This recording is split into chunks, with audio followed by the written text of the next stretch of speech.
আসসালামু আলাইকুম সবাইকে। কি অবস্থা সবার, কেমন আছো? আশা করি সবাই ভালো আছো, সুস্থ আছো। আমরা আজকে নিউটনীয় বলবিদ্যার 24 নাম্বার লেকচারে চলে আসলাম। আমাদের আর একটা মাত্র টপিক পড়া বাকি আছে, সেটা হলো কৌণিক ভরবেগ বা অ্যাঙ্গুলার মোমেন্টাম। এই টপিকটা আসলে খুবই গুরুত্বপূর্ণ এবং অনেক ইন্টারেস্টিং একটা টপিক। আমরা ভরবেগ আগে পড়ছি, ভরবেগের সংরক্ষণশীলতা পড়ছি, তেমনি আজকে আমরা কৌণিক ভরবেগের সংরক্ষণশীলতা দেখব। আমরা রৈখিক পার্টে দেখছিলাম যে ভরবেগের পরিবর্তনের যে হার সেটা দিয়ে আমরা বল পরিমাপ করি। এখানেও ঠিক একইভাবে কৌণিক ভরবেগের পরিবর্তনের হার দিয়ে আমরা টর্ক পরিমাপ করব এবং এখান থেকে আসলে বিভিন্ন টাইপের মজার কিছু ম্যাথ কিন্তু দেওয়া যায়। তো সেইগুলা আমরা দেখব এবং এই টপিকটা পরীক্ষার জন্য অনেক গুরুত্বপূর্ণ। তোমরা দেখবা আমাদের যে নিউটনিয়ান মেকানিক্সের দুইটা পার্ট, রৈখিক এবং কৌণিক, ভাই টেস্ট পেপারটা খুলে দেখো, রৈখিক পার্ট থেকে কিন্তু প্রশ্ন আসে খুবই অল্প কিছু প্রশ্ন আসে রৈখিক পার্ট থেকে। কৌণিক পার্ট থেকে কিন্তু তুমি দেখবা 70%-এরও বেশি প্রশ্ন আসে কৌণিক পার্ট থেকে। তো কৌণিক পার্টের যে টপিকগুলো আছে সেগুলা, যে সূত্রগুলা খুবই সহজ, জড়তার ভ্রামকের থেকেই শুধুমাত্র অনেকগুলা সূত্র আছে। তো সূত্রগুলা যদি মনে রাখতে পারো, তারপরে টর্ক রিলেটেড সূত্র, কৌণিক গতি রিলেটেড সূত্র, জিনিসগুলো একদম ইজি, ভেরি ইজি। তো জাস্ট প্র্যাকটিস রেখো, তাইলেই দেখবা যে কৌণিক নিয়ে আসলে আর কোনো প্রবলেম হবে না ইনশাল্লাহ। আমরা আজকে কৌণিক ভরবেগটা পড়বো। কৌণিক ভরবেগের পড়ার পাশাপাশি আমরা অনেকগুলা ইন্টারেস্টিং কিছু সিমুলেশন দেখব, একেবারে কনসেপ্ট ঝাঁঝরা হয়ে যাবে। ঠিক আছে? তোমরা আশা করি সবাই ভালো আছো, সুস্থ আছো। ভাইয়া মেগা এক্সাম কবে হবে? মেগা এক্সামটা আমরা চেষ্টা করব ক্লাস শেষ হওয়ার 2 সপ্তাহের মধ্যে নিয়ে নিতে। ঠিক আছে? 2 সপ্তাহের মধ্যে নিয়ে নিতে। ভাই কিছু বুঝতেছি না, পড়া শুরু করিনি এখনো বাবা, বুঝবা কিভাবে? বোর্ড ঠিক হয়েছে। বোর্ড মাঝখানে আমি হচ্ছে যাদের কাছ থেকে নিছিলাম তাদেরকে ফোন দিছিলাম, তো তারা এসে নিয়ে একটু ফুটু দিয়ে গেছে। তারপরে এখন আর সমস্যা এখনো পর্যন্ত হয় নাই। আমি যা বুঝলাম যে তোমাদের গণহারে যে বদদোয়া, সে বদদোয়াগুলো একসাথে হয়তো পড়ছে বোর্ডের উপরে, এই কারণে এই সমস্ত ঝামেলা হয়েছে, বুঝছো? তা না হলে ঝাড়া দিয়ে গেছে, এইটাই, ওরা ঝাড়া দিয়ে গেল আর সব ঠিক হয়ে গেল। এইরকম তো হওয়ার কথা না, কারণ যে ডিস্টার্ব দিছে তা তো দেখছোই ক্লাসের মধ্যে। তো যাই হোক, আমরা হচ্ছে আশা করি ইনশাল্লাহ আর অসুবিধা হবে না। দোয়া করো যাতে তোমাদের নজর না লাগে। হ্যাঁ, আজকে কি লাস্ট ক্লাস? ওই যে বললাম আজকে টপিক, এখন যে ক্লাসটা নিব টপিক শেষ হয়ে যাবে সব, আর একটা ক্লাস রাত্রেবেলা নিতে পারি, সেটা জানাই দিব আজকেই, যে কিছু এক্সট্রা ম্যাথ দেখানোর জন্য। ঠিক আছে? এক্সট্রা কিছু ম্যাথ যেগুলো আসলে একটু অ্যাডমিশন স্ট্যান্ডার্ড, সেই টাইপের প্রবলেমগুলো আমরা একটু প্র্যাকটিস করব। সো নতুন কোনো কনসেপ্ট রাত্রেবেলা থাকবে না, কনসেপ্ট যা আছে সেগুলাই আজকে এখন এই ক্লাসেই শেষ হয়ে যাবে। আর পরে বিভিন্ন টাইপের কনসেপ্টের যে মিশ্রণ, সেই মিশ্রণ নিয়ে লাস্টে আরেকটা ক্লাস নিয়ে দিব না। আমি ভালো আছি আলহামদুলিল্লাহ। ঠিক আছে, ওকে। তো সবাই মোটামুটি জয়েন করে ফেলছো। আমরা চলো তাহলে শুরু করি। ভাইয়া কপি পেস্ট ইদানিং কম করতেছেন বলে বোর্ড নষ্ট হয়ে গেছে। ঠিক আছে, মনে হলো এরকম একটা লেখা পড়লাম। ঠিক আছে, এখন থেকে কপি পেস্ট তাহলে আগে যেভাবে করতাম সেভাবেই করব। ওকে, সবাই রেডি? তাহলে শুরু করি আমরা। যাক, সকাল সকাল মাশাআল্লাহ ভোর হইছে, মাত্র ভোর হইলো।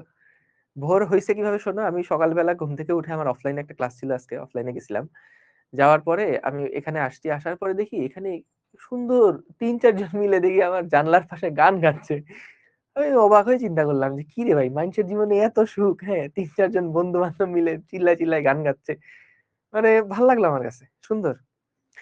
তো এখনো গান গাচ্ছে, এই যে আমার জানলা দিয়ে সাউন্ড আসতেছে। ভালো আছি, ভালো আছি ভাই, আলহামদুলিল্লাহ ভালো আছি। কেমিস্ট্রি ক্লাসের জন্য উঠছিলাম, কেমিস্ট্রি ক্লাস হয় নাই আজকে। ও যাক, ভেরি গুড, তাহলে তো খুব একটা প্রেশার হয় নাই। ভাই এরপর আপনি কোন চ্যাপ্টার নিবেন? আশা করছি স্থির তরিৎ ইনশাআল্লাহ শুরু করব আমরা। আর আমার ক্লাস চ্যাপ্টারের পরে আমি কয়েকদিন একটু ছুটিতে যাব, তোমাদের অপূর্ব ভাইয়া আর অপার ভাইয়া তোমাদের ক্লাসগুলা কন্টিনিউ করবেন ইনশাআল্লাহ। অপার ভাইয়া কাজ শক্তি ক্ষমতা শেষ করে দিলে তারপরে আমরা স্থির তরিতের মধ্যে চলে যাব সেকেন্ড পেপারের। ঠিক আছে বস, চলেন তাইলে আমরা শুরু করি।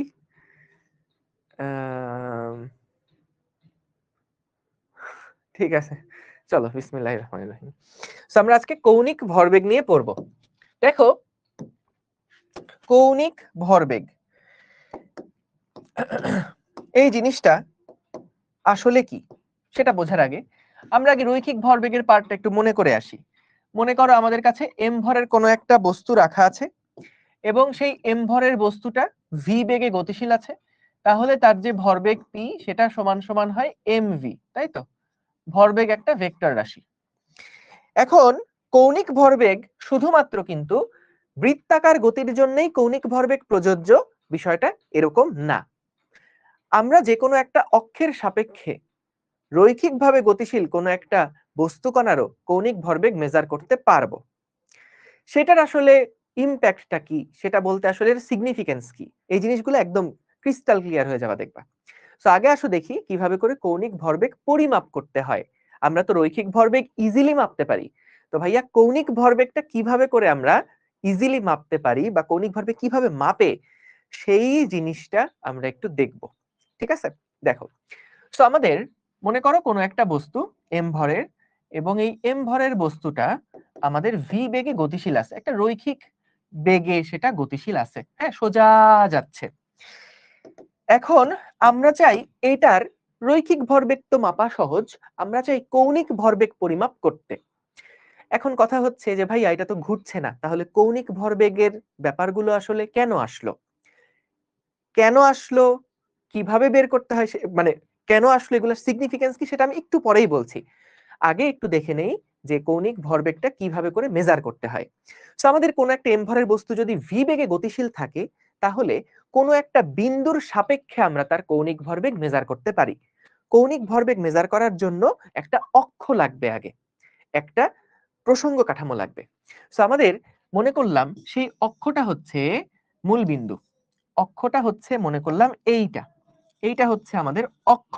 ঠিক আছে, এই অক্ষের সাপেক্ষে আমরা চাই এই এম ভরের বস্তুটার কৌণিক ভরবেগ পরিমাপ করতে। তাহলে কিভাবে করব দেখো, আমরা যেই বিন্দুর সাপেক্ষে ওর কৌণিক ভরবেগ মাপতে বলছে সেই বিন্দুটা থেকে ওই ভর পর্যন্ত যে ব্যাসার্ধ ভেক্টরটা আছে না, যেই ব্যাসার্ধ ভেক্টরটা আছে না, এই ব্যাসার্ধ ভেক্টর আর এবং ওর যেই রৈখিক ভরবেগ পি, এই দুইটার যে ক্রস গুণন, সেইটা দিয়েই আমরা এই এম ভরের বস্তুটার কৌণিক ভরবেগ কত সেটা মেজার করি। তাহলে আরেকবার বলছি, খেয়াল করো, অনেকটা টর্কের মতনই সূত্র কিন্তু। টর্ক টাউ সমান সমান ছিল আর ক্রস এফ, ঠিক তেমনি কৌণিক ভরবেগ সমান সমান হচ্ছে আর ক্রস পি। পি মানে হচ্ছে রৈখিক ভরবেগ, আর হচ্ছে ব্যাসার্ধ ভেক্টর। কণাটা এখন যেই জায়গাতে অবস্থান করছে মূলবিন্দু থেকে সেই পর্যন্ত যে ব্যাসার্ধ ভেক্টরটা, এটাই হলো আর, এবং পি হচ্ছে তার রৈখিক ভরবেগ। তাহলে কৌণিক ভরবেগ সমান সমান হচ্ছে আর ক্রস পি। ঠিক আছে, আর ক্রস পি। ঠিক আছে, ওকে। এখন খেয়াল করো, এখন খেয়াল করো, যখন ক্রস গুণ আসলো তখন কিন্তু আমরা এটাকে এভাবে লিখতে পারি আর পি সাইন থিটা, এটা হলো এল এর মান, আর পি সাইন থিটা। বলো তো দেখি সেই ক্ষেত্রে তাহলে থিটার পরিচয়টা কি হবে? থিটার পরিচয় হচ্ছে ব্যাসার্ধ ভেক্টর এবং আমাদের যে রৈখিক ভরবেগ তাদের মধ্যবর্তী কোণ। আর ব্যাসার্ধ ভেক্টর এবং পি এদের মধ্যবর্তী যে কোণ সেটাই হচ্ছে থিটা। ঠিক আছে, এটাই হচ্ছে থিটা। এই নাজমুল সাদাত নি, হ্যাঁ তোমাকে তো সাসপেন্ড করছিলাম মনে হয় 1 সপ্তাহের জন্য। তো 1 সপ্তাহ তো পার হয়ে গেছে, এই জন্য আবার জয়েন করছো। তো তুমি যদি আবার সাসপেন্ড খাইতে চাও তাহলে আবার এরকম করো, আবার তাহলে আমরা সাসপেন্ড করে দিব তোমাকে। তোমার যদি সাসপেন্ড করার খাওয়ার ইচ্ছা থাকে, যে ভাই আমার আসলে ভালো লাগে না, সকালবেলা মনে হয় যে খাওয়ার পরে পেটটা খালি খালি লাগছে, একটু সাসপেন্ড খাইতে ইচ্ছা করে, যদি এরকম হয় তাহলে জানিও, ঠিক আছে? সাথে সাথে সাসপেন্ড করে দিব, এটা ফ্রি, একদম ফ্রি। তুমি মনে করো না যে ভাই এটার জন্য কোনো আলাদা পেমেন্ট লাগবে, একদম না, একদম ফ্রিতে সাসপেন্ড কিন্তু, ঠিক আছে? ওকে, সো দেখো আমরা যেটা দেখলাম ও বিন্দুর সাপেক্ষে, এটা মনে করো আমাদের সেই ও বিন্দু, ঠিক আছে? ও বিন্দুর সাপেক্ষে, ও বিন্দুর সাপেক্ষে এম ভরের বস্তুর কৌণিক ভরবেগ, এম ভরের বস্তুর কৌণিক ভরবেগ, এম ভরের বস্তুর কৌণিক ভরবেগ এল সমান সমান আর ক্রস পি, ঠিক আছে? আর ক্রস পি, ঠিক আছে ভাই, ভেরি গুড, কোনো সমস্যা নাই। এখন খেয়াল করো, আমরা এখান থেকে কৌণিক ভরবেগের সমান সমান আর ক্রস পি, এটা তো আমরা লিখলামই। এখন খেয়াল করো, আমরা যদি এই কৌণিক ভরবেগের আরো একটা সূত্র বের করতে চাই, তাহলেও কিন্তু বের করা যায়। কি সূত্র দেখো, মনে করো কোনো একটা কণা, সেই কণাটা এইরকম একটা অক্ষকে কেন্দ্র করে ঘুরছে। কই আমাদের সেই কণাটা কোথায়? কণাটা হচ্ছে মনে করো এইটা, এবং এই কণাটা আমাদের আর ব্যাসার্ধ নিয়ে এম ভরের একটা কণা, আর ব্যাসার্ধ নিয়ে ভি হচ্ছে তার রৈখিক বেগ, এই ভি রৈখিক বেগ নিয়ে আমাদের কোন একটা কণা এরকম বৃত্তাকার পথে ঘুরছে, ঠিক আছে? এম ভরের কোন একটা কণা আর ব্যাসার্ধের একটা বৃত্তাকার পথে সেটা ভি রৈখিক বেগে ঘুরছে। আমরা বের করতে চাই তার যে কৌণিক ভরবেগ সেটা কত, তার কৌণিক ভরবেগ কত, এটা বের করতে চাই। তাহলে একটু খেয়াল করো, আমরা এল সমান সমান লিখতে পারি আর ক্রস পি, তাই না? বা আর পি সাইন থিটা। এখন ভাইয়া বলো তো, আমি যদি, এটা তো একটা সাইড ভিউ ছিল, আমি যদি এটার একটু টপ ভিউ নেই, তাহলে বলো তো দেখি, টপ ভিউ যদি নেওয়া হয় তাহলে আমাদের এম ভি এর ডিরেকশনটা ভাইয়া কোন দিক বরাবর? আমাদের এম ভি এর ডিরেকশনটা কিন্তু এই দিক বরাবর, এটা হলো এম ভি, এটা হলো আমাদের রৈখিক ভরবেগটা, এবং আমাদের যে ব্যাসার্ধ ভেক্টর, সেই ব্যাসার্ধ ভেক্টর হলো আর। তাহলে বলো তো এই এম ভি এবং আর এর মধ্যবর্তী কোণ কত ডিগ্রি? 90 ডিগ্রি না? তাহলে এল সমান সমান R P sine 90 degree, sine 90 degree, sine 90 এর মান 1, তাহলে আর পি এর জায়গায় লিখতে পারি কি আর এম ভি লিখতে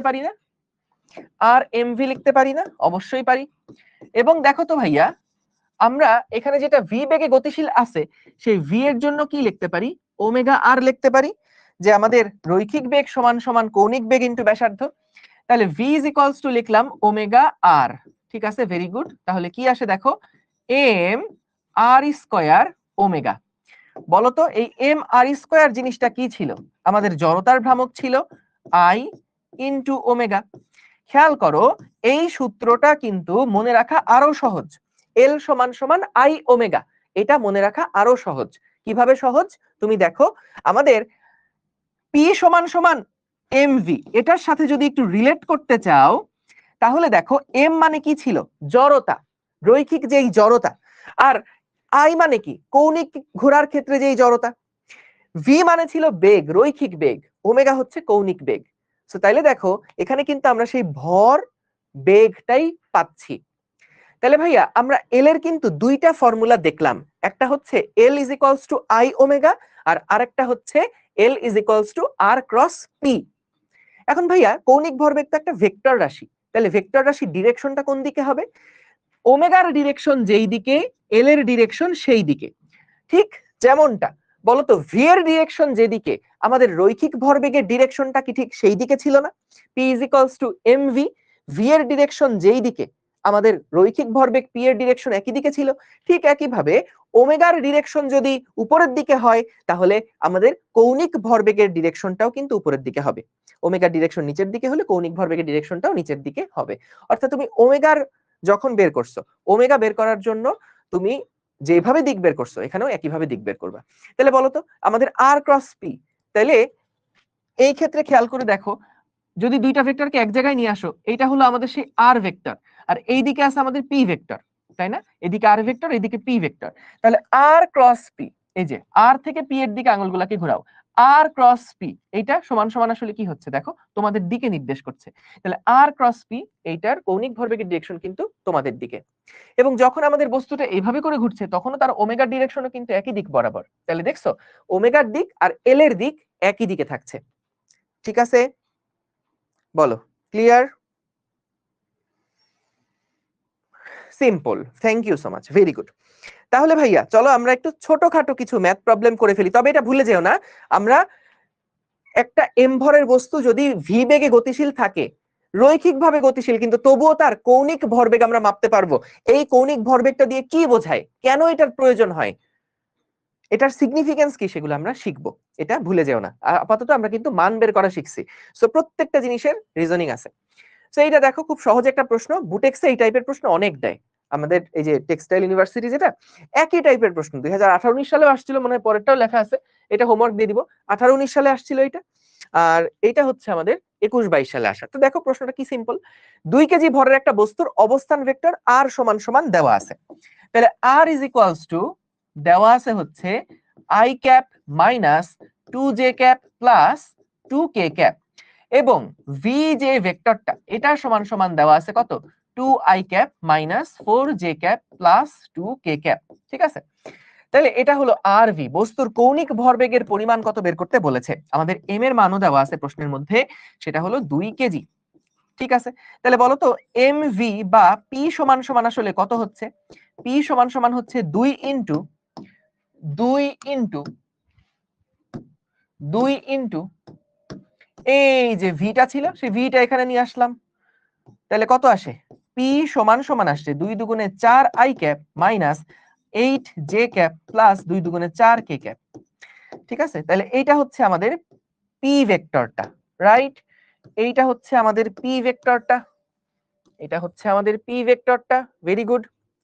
তাহলে আমাদের মূলত বের করা লাগবে কি বলতো, কৌণিক ভরবেগ। তাহলে কৌণিক ভরবেগ এল সমান সমান ছিল আর ক্রস পি। ভাইয়া অঙ্কগুলা কিন্তু করো, এখনই করো। আর ক্রস পি মানে কি, ক্রস গুণ কেমনে করে, I cap J cap K cap, এবং আর এর সময় আমরা বসাই দিচ্ছি 1 মাইনাস 2j প্লাস 2k, আর এখানে আসছে হলো 4 মাইনাস 8 আর প্লাস 4।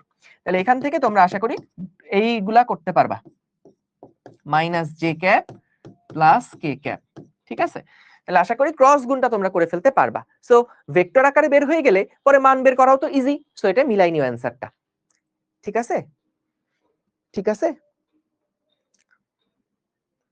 ঠিক আছে, ক্লিয়ার, সহজ, clear, very good, very good, very good, very good, very good, done. পরেরটাতে যাচ্ছি।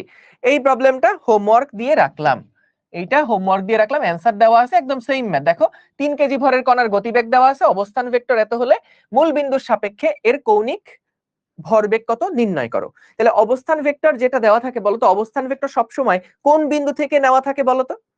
অবস্থান ভেক্টর সবসময় কোন বিন্দু থেকে নেওয়া থাকে? মূল বিন্দু থেকে। সো তাহলে আমাদের অবস্থান ভেক্টর দেওয়া আছে এবং মূল বিন্দু থেকেই বের করতে বলছে, ভেরি সিম্পল, করে ফেলতে পারবা, ডান, এক্সিলেন্ট। এইবার আসো আমরা কৌণিক গতির ক্ষেত্রে নিউটনের গতি সূত্রগুলা দেখবো ভাইয়া, নিউটনের গতির সূত্রগুলা দেখবো। সো নিউটনের গতির যেমন 3টা সূত্র ছিল, বাহ্যিক কোনো বল প্রযুক্ত না হলে স্থির বস্তু স্থির থাকবে, গতিশীল বস্তু সমদ্রুতিতে সরল পথে চলতে থাকবে। আচ্ছা, নিউটনের গতির দ্বিতীয় সূত্র ছিল যে ভরবেগের পরিবর্তনের হার এর উপরে প্রযুক্ত বলের সমানুপাতিক, বল যেদিকে ক্রিয়া করে বস্তুর ভরবেগের পরিবর্তন সেদিকে ঘটে, এবং এখান থেকে কিন্তু আমরা F = ma এই সূত্রটার প্রমাণ করেছিলাম। এবং 3 নাম্বার সূত্র ছিল আমাদের প্রত্যেক ক্রিয়ারই একটি সমান ও বিপরীত প্রতিক্রিয়া আছে। এইরকম সিমিলার 3টা সূত্রের, ওইটা তো গেল রৈখিক পার্টের জন্য সূত্র, একই টাইপের সূত্র কিন্তু কৌণিক পার্টের জন্যও অ্যাভেইলেবল। কৌণিক পার্টের জন্য একই টাইপের ফর্মুলা আছে। যেমন রৈখিক পার্টে কি ছিল, বাহ্যিক বল প্রযুক্ত না হলে স্থির বস্তু স্থির, গতিশীল বস্তু সমদ্রুতিতে সরল পথে চলতে থাকবে। বলটা জাস্ট রিপ্লেস হয়ে যাবে টর্ক দিয়ে, যে কোনো একটা ঘূর্ণনশীল বস্তুর উপরে বাহ্যিক কোনো টর্ক প্রযুক্ত যদি না হয় তাহলে স্থির বস্তু স্থির থাকবে, আর যেটা ঘূর্ণনশীল বস্তু সেটা সমকৌণিক দ্রুতিতে ঘূর্ণায়মান থাকবে। তাহলে খেয়াল করো দেখি আমরা কি লেখা আছে, একদম সহজ। বাহ্যিক কোনো টর্ক প্রযুক্ত না হলে অঘূর্ণনশীল বস্তু চিরকাল অঘূর্ণনশীল থাকবে এবং ঘূর্ণনশীল বস্তু সর্বদা সমকৌণিক বেগে ঘুরতে থাকবে। একটু জানাও তো, এটা কি খুব কঠিন বোঝা? এটা কি আমরা সবাই বুঝছি না? ভেরি ইজি না? সহজ। ভাই আপনার টিকটক আইডির নাম কি জানাবো, খুব তাড়াতাড়ি খুলে নিই তারপর জানাবো। সিম্পল। সো তাইলে দেখো আমরা এখান থেকে যেটা দেখলাম, যদি বাহ্যিক আগে যেমনটা ছিল যে বাহ্যিক যদি বল প্রযুক্ত না হয়, বাহ্যিক যদি বল প্রযুক্ত না হয় তাহলে স্থির বস্তু স্থির থাকবে, গতিশীল বস্তু গতিশীল থাকতো। ঠিক সেইটারই আমাদের কৌণিকের যে রিপ্লেসমেন্টটা সেটা কেমন, যে যদি আমাদের বাহ্যিক কোনো টর্ক প্রযুক্ত না হয়, ধরো বাহ্যিক টর্ক হচ্ছে 0, বাহ্যিক কোনো টর্ক প্রযুক্ত হলো না, তাহলে সেই ক্ষেত্রে আমাদের ওমেগা ইনিশিয়াল যা ছিল ওমেগা ফাইনাল তাই থাকবে। ঠিক যেমনটা আদিবেগ এবং শেষ বেগ সমান থাকতো, অর্থাৎ স্থির বস্তু থাকলে সেটা স্থির থাকতো, গতিশীল বস্তু থাকলে একই রকম ভাবে গতিশীল থাকতো। কৌণিকের ক্ষেত্রেও একই রকম, যে যদি দেখা যায় বাহ্যিক টর্ক 0 তাহলে যেটা অঘূর্ণনশীল ছিল সেটা অঘূর্ণনশীলই থাকবে, আর যেটা ঘূর্ণনশীল সেটা ঘূর্ণনশীল অবস্থাতেই থাকবে। ঠিক আছে, ডান। ওকে, এরপরের জিনিসটা কি, দ্বিতীয় সূত্র। দ্বিতীয় সূত্র বলছে কি দেখো, একদম সেম ভাইয়া। দেখো দ্বিতীয় সূত্র আমাদের আগে দেখি ইয়ার ক্ষেত্রে কি ছিল, গতির আমাদের রৈখিক গতির ক্ষেত্রে কি ছিল, ভর বেগের পরিবর্তনের হার, এই যে ডিডিটি অফ পি প্রযুক্ত বলের সমানুপাতিক, এবং বল যেদিকে ক্রিয়া করে ভরবেগের পরিবর্তনও সেই দিক বরাবর ঘটে। এটা ছিল রৈখিকের পার্টটা। তাহলে এটার কৌণিক কাউন্টার পার্টটা কি হবে? কৌণিকের পার্টটা হচ্ছে, দেখো এটা পড়া দরকার নাই, ওটার সাথে মিলাই করি তো। দেখো কৌণিক ভরবেগের পরিবর্তনের হার এর উপরে প্রযুক্ত বলের সমানুপাতিক হবে নাকি টর্কের সমানুপাতিক হবে? টর্কের সমানুপাতিক। তাহলে টর্কের সমানুপাতিক, এবং টর্ক যেদিকে ক্রিয়া করে কৌণিক ভরবেগের পরিবর্তনও সেই দিক বরাবর ঘটে। তাহলে দেখো আমরা এখান থেকে যেমন F = ma পাইছিলাম, ঠিক তেমনি এইখান থেকে আমরা যদি একটু অ্যানালাইসিস করি তাহলে কিন্তু আমরা টাউ যে I আলফা সেটার ভ্যালু কিন্তু বের করে ফেলতে পারবো।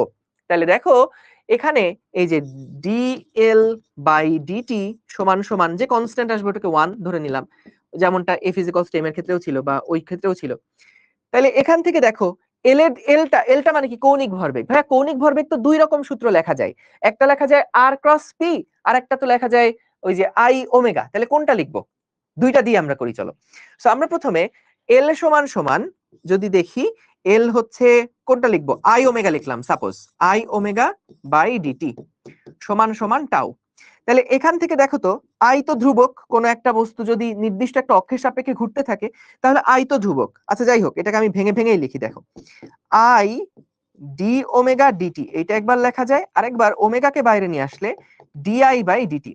সো যদি আমরা দেখি যে কোনো একটা বস্তুর যখন ঘুরছে তখন তার সময়ের সাথে জড়তার ভ্রামকের কোনো পরিবর্তন হচ্ছে না, কি বললাম কথাটা, যদি দেখি একটা বস্তু ঘুরছে কিন্তু তার জড়তার ভ্রামকের কোনো পরিবর্তন হচ্ছে না, তাহলে বলো তো এই ডিডিটি অফ আই এটার মানটা কত হবে? ডিডিটি অফ আই এটার মান 0 হয়ে যাবে না? তাহলে এইটা যদি 0 হয়ে যায় তাহলে বড় বন্ধুরা একটু খেয়াল করো, আই ডি ওমেগা এইটা থাকছে আই ডিডিটি অফ ওমেগা, এইটা সমান সমান হচ্ছে টাউ, এইটা সমান সমান হচ্ছে টাউ। তাহলে আমরা লিখতে পারি কি, এই যে টাউ ইজ ইকুয়ালস টু, এটার মানে কি বলতো, আলফা না? তাহলে আই আলফা সমান সমান টাউ। তাহলে tau is equals to I alpha, ঠিক এম এর মতন। F is equals to ma, এটার মতন কিন্তু হয়ে থাকলো। ঠিক আছে, এটা একটা ফর্মুলা দিয়ে আমরা দেখলাম। তাইলে একইভাবে যদি আমরা আরেকটা ফর্মুলা দিয়েও করতে চাই যে ভাইয়া ভরবেগের পরিবর্তনের হার টর্কের সমানুপাতিক, তাই তো? তাহলে এখান থেকে দেখো ডিডিটি অফ আমরা L ইজ ইকুয়ালস টু কি লিখতে পারি, আর ক্রস পি সমান সমান টাও। তাহলে এখানেও সেই একইভাবে ধরে নিচ্ছি আর আর পি এর মধ্যবর্তী কোণ 90 ডিগ্রি। তাহলে কি আসছে দেখো, আর ডিপি বাই ডিটি প্লাস আমাদের জাস্ট স্কেলার ভ্যালুটা নিয়ে কাজ করি, পি ডিআর ডিটি। তাহলে কি হচ্ছে, এটা হলো টাও। সো মনে করলাম যখন একটা বস্তু বৃত্তাকার পথে ঘুরছে, তখন তার যেই সময়ের সাথে অবস্থান ভেক্টরের পরিবর্তন সেটা কিন্তু 0। মানে আর এর যে মান, সেই আর এর মানের কি কোনো পরিবর্তন হচ্ছে? যখন কোন একটা বস্তু বৃত্তাকার পথে ঘুরছে তার ব্যাসার্ধ যেটা, সেটা কি সময়ের সাথে সাথে কোনো পরিবর্তন হয়? হয় না। তাহলে এই পার্টটা 0 হয়ে গেল। তাহলে এখান থেকে আমরা কি লিখতে পারি, এই যে টাও ইজ ইকুয়ালস টু দেখো আর ডিডিটি অফ পি। তাহলে টাও ইজ ইকুয়ালস টু কি লেখা যায়, আর এফ লেখা যায় না, আর এফ লেখা যায়। Tau is equals to R F. ঠিক আছে, tau is equals to R F. ঠিক আছে, তাহলে বুঝতে পারলাম। ঠিক আছে, ওকে। তাহলে আমরা এখান থেকে এভাবে ভেঙেও লিখতে পারি যে আর ক্রস পি, তো তাহলে ভেক্টর আকারে যদি লিখতে চাও, রাখতে চাও, তাহলে আর ক্রস পি রাখলাম এবং পি ক্রস আর রাখলাম। ঠিক আছে, তো তাহলে এখান থেকে এই যে tau is equals to R cross F, tau is equals to R cross F. So আমাদের প্রমাণ তো আসলে লাগবে না, কিন্তু আমরা দেখলাম যে টাউ সমান সমান আর ক্রস এফ এবং টাউ ইজ ইকুয়ালস টু যে আই আলফা, দুইটা ফর্মুলাই কিন্তু আমরা এখান থেকে বের করতে পারি। মিসবাউল হক জয়, তোমার এই প্রবলেম আমি প্রশ্ন না দেখে কিন্তু অ্যান্সার দিতে পারবো না। কলেজের কি পরীক্ষায় কি প্রশ্ন আসছে তুমি লেখছো কি জানো, এটা না হলে কিন্তু ইয়া হবে না। মানে প্রশ্ন না দেখলে আমি কেমনে উত্তর দিব তুমি বলো বাবা। হ্যাঁ, ডিডিটি অফ পি হচ্ছে এফ হবে। হ্যাঁ, সেটাই তো লিখলাম, ডিডিটি অফ পি হচ্ছে এফ লিখে দিলাম। ঠিক আছে, ডান। তাহলে দেখো আমরা এখানে দেখো এই দ্বিতীয় সূত্র থেকে কিন্তু প্রথম সূত্রের প্রতিপাদনটা আসতে পারে। যখন আমাদের বাহ্যিক কোনো টর্ক প্রযুক্ত হচ্ছে না, যখন বাহ্যিক টর্ক সমান সমান 0, তখন আই আলফা সমান সমান 0। আই তো 0 না, তাহলে আই আমাদের আলফা 0। আলফা মানে কি ছিল, omega final minus omega initial divided by T সমান সমান। সুতরাং তাহলে omega final is equals to omega initial. তাহলে আমরা এখান থেকে কিন্তু দেখো নিউটনের কৌণিক গতির যে প্রথম সূত্র, সেইটা কিন্তু প্রুফ হয়ে গেল যে বাহ্যিক টর্ক প্রযুক্ত না হলে আমাদের আদি কৌণিক বেগ এবং শেষ কৌণিক বেগ দুইটা পরস্পর সমান সমান হবে। ঠিক আছে না? ডিসকাশন গ্রুপে দিও মিসবাহুল হক জয়, ডিসকাশন গ্রুপে দিও, ট্যাগ করে দিও আমাকে। ঠিক আছে, একদম আগের মতন, সব আগের মতন। তাহলে দেখো তো এই প্রবলেমটা আমরা একটা সলভ করে ফেলি। প্রবলেমটা সলভ করার সময় ভাই আমি বারবার করে বলতেছি, যে কোনো প্রবলেম সলভ করার সময় তোমরা এই প্রসেসগুলো একটু খেয়াল করো, স্টেপগুলো খেয়াল করো। ভাইয়া তুমি মনে করো ব্যাটিংই করতে পারো না, ক্রিকেট খেলতে নামছো, ব্যাটিংই করতে পারো না, তাইলে তুমি যখন 6 বলে বা লাস্টের ওভারে 6 রান লাগবে বা লাস্টের ওভারে 20 রান লাগবে, তুমি কিছু করতে পারবা? ব্যাটিংই পারো না তুমি। লাস্টের ওভারে 10 রান লাগুক আর 20 রান লাগুক, তুমি তো ব্যাটিংই পারো না, তুমি কিন্তু ম্যাচ খেলতে পারবা না। কিন্তু ধরো তুমি ব্যাটিংটা জানো, প্রসেসটা জানো, কি করে ব্যাটিং করতে হয় এটা জানো, তাইলে যখন তুমি একবার প্রসেসটা জানো, সিস্টেমটা জানো, তখন কিন্তু তুমি ওই 6 বলে যদি 6 রান লাগে তাইলে কেমনে খেলবা, আর 6 বলে যদি 20 রান লাগে তাইলে কেমনে খেলবা, এটা কিন্তু তুমি নিজে বের করতে পারবা। সো আমাদের ম্যাথ করার প্রসেসগুলা, স্টেপগুলা, এইগুলা শিখো। ম্যাথ কিভাবে সলভ করবা সেই জিনিসগুলা কিন্তু তুমি নিজে পারবা, কিন্তু মূল আইডিয়াটা হচ্ছে ভাইয়া সিস্টেমটা কি এটা বুঝা। দেখো যে কোনো একটা প্রবলেমে, সেটা ফিজিক্সের যেই প্রবলেম হোক না কেন, আমরা সবার আগে ফোকাস করার চেষ্টা করব লাস্টের লাইনে কি চাইছে, কোন জিনিসটা আমার চাইছে। যেই জিনিসটা চাইছে সেইটাকে ধরে তুমি যদি আগানো শুরু করো না, তাহলে দেখবা যে অঙ্ক সহজ। তাহলে দেখো এই প্রবলেমটা আমরা কেসটা দেখি। একটা চাকার ভর দেওয়া আছে 5 কেজি। আচ্ছা, তাহলে লিখে ফেলো, সবার আগে যে ডেটাগুলো দেওয়া আছে এগুলোকে লিখে ফেলো। যে কি দেওয়া আছে, চাকার ভর m সমান সমান দেওয়া আছে 5 কেজি। আচ্ছা, ভেরি গুড। কোন অক্ষের সাপেক্ষে চক্রগতি ব্যাসার্ধ, ভাই দারুণ, চক্রগতি ব্যাসার্ধ দেয়া থাকলে জীবন অর্ধেক সহজ। চক্রগতির ব্যাসার্ধ হচ্ছে 0.2 মিটার। ধরো তুমি ভালো কোনো চাকরি বাকরি পাচ্ছ না, জীবন অনেক বিপদ, কিন্তু চক্রগতির ব্যাসার্ধ দেয়া থাকলে কিন্তু সহজ। যে আমাদের ভর দেওয়া আছে m, আবার চক্রগতির ব্যাসার্ধ দেওয়া আছে, তাহলে কি আমার কোন সূত্র দিয়ে জড়তার ভ্রামক বের করব এটা কি আমার জানা লাগবে? তুমি যদি চক্রগতির ব্যাসার্ধ জানো তাহলে বলো তো জড়তার ভ্রামক সমান সমান কি লেখা যাবে? I সমান সমান এই Salsabil Pinky, very good, m কে স্কয়ার লেখা যাবে, তাই না? m কে স্কয়ার লেখা যাবে একবারে। ওইটা কি 1/12 হবে, হাফ হবে, 3/4 হবে, এগুলো নিয়ে কোনো ভেজাল কিন্তু নাই, ঠিক আছে? সো আমরা প্রথমে দেখো যে ডেটাগুলো দেওয়া আছে ভাই, সেগুলো আগে লিখে ফেলতেছি। এই যে চক্রগতির ব্যাসার্ধ দেওয়া আছে, তার মানে তোমার মাথায় খেলতে হবে যে যাক ঠিক আছে, চক্রগতির ব্যাসার্ধ যেহেতু দেওয়া আছে আমি আই জানি, আচ্ছা তাহলে আই সমান সমান কত, এটা এখন লাগবে না কিন্তু জেনে রাখলে আর কি, ঠিক আছে। এরপর কি বললো, চাকাটাতে 2 রেডিয়ান পার সেকেন্ড স্কয়ার কৌণিক ত্বরণ সৃষ্টি করতে। ভাই এটা মানে কি, কৌণিক ত্বরণের কি দিয়ে প্রকাশ করে, লেখো আলফা সমান সমান কি 2 radian per second square.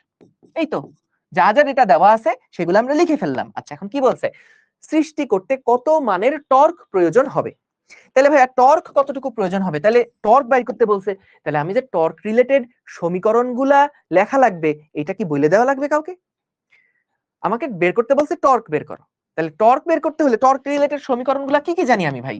Torque related একটা সমীকরণ আমি জানি, tau is equals to R cross F. আচ্ছা আর একটা সমীকরণ আমি জানি, tau is equals to I alpha, ঠিক আছে, আই আলফা। তাহলে এখন কথা হচ্ছে আমার কোন সূত্র লাগবে সেটা কি আমি প্রশ্নের ডেটা থেকে বুঝতে পারবো না? এইটুকু টাইট তো ব্রেন আছে। সো আমাদের কৌণিক ত্বরণ সৃষ্টি করতে কত মানের টর্ক প্রয়োগ করতে হবে ভাই? তাহলে ওই উপরের সূত্রের কি কোনো কাজ আছে? এই সূত্রের কোনো কাজ আছে? নাই, এই সূত্রের কোনো কাজ নাই, এটা তাহলে দরকার নাই, এটা দিয়ে আগাই। তাহলে দেখো এখন আমি আলফার মান দেওয়া আছে 2 রেডিয়ান পার সেকেন্ড স্কয়ার ত্বরণ তৈরি করতে হবে, আলফার মান দেওয়া আছে 2, ঝামেলা হচ্ছে আই জানি না। এই যে দেখো প্রসেসটা খেয়াল করো। সো আমরা আগে ম্যাথটা শুরু করছি কিভাবে, যে যে ডেটাগুলো দেওয়া আছে সেগুলো আমি লিখছি। মূল ম্যাথের স্টেপটা শুরু হয় কোন জায়গা থেকে? লাস্টের লাইন থেকে। লাস্টের লাইনে কি চাইছে, লাস্টের লাইনে যেই জিনিসটা চাইছে সেই রিলেটেড সূত্রগুলো আমি আগে লিখে ফেললাম। সো লেখার পরে দেখলাম যে কোনটা লাগবে, ঠিক আছে লাগবে। এরপরে তুমি দেখবা এইটা বের করতে গিয়ে, টর্ক বের করতে গিয়ে একটা জায়গায় আটকায় যাচ্ছ। কোন জায়গায় আটকায় যাচ্ছ? আই তে আটকায় যাচ্ছ। আইটা তুমি কত এটা জানো না।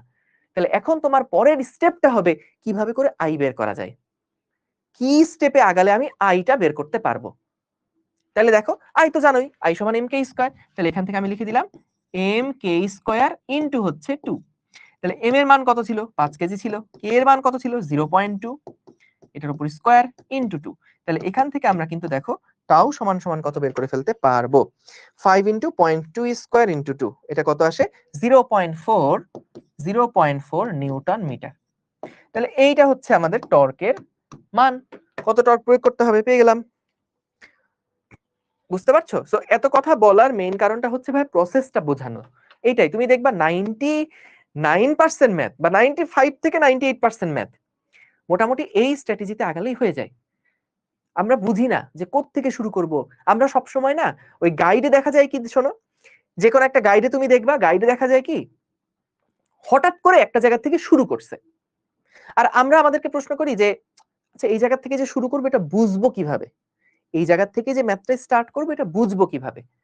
সো তখন দেখা যায় ওই স্টেপটা আমরা মুখস্থ করে নিই যে আচ্ছা ঠিক আছে তাহলে এইরকম ম্যাথ আসলে এইভাবে করেই আগাবো, শুরুটা এইভাবে করব। কিন্তু শুরুটা কিভাবে করতে হয় এটা কি মুখস্থ করার জিনিস না। তুমি একটা প্রবলেম যদি আইডেন্টিফাই করতে পারো সেটাকে সলভ করতে হবে, এটাই তো কাহিনী। সো আমাদের লাস্টে যেই লাইনটা চাইছে সেইটা ধরে আমরা আগাবো সব সময়।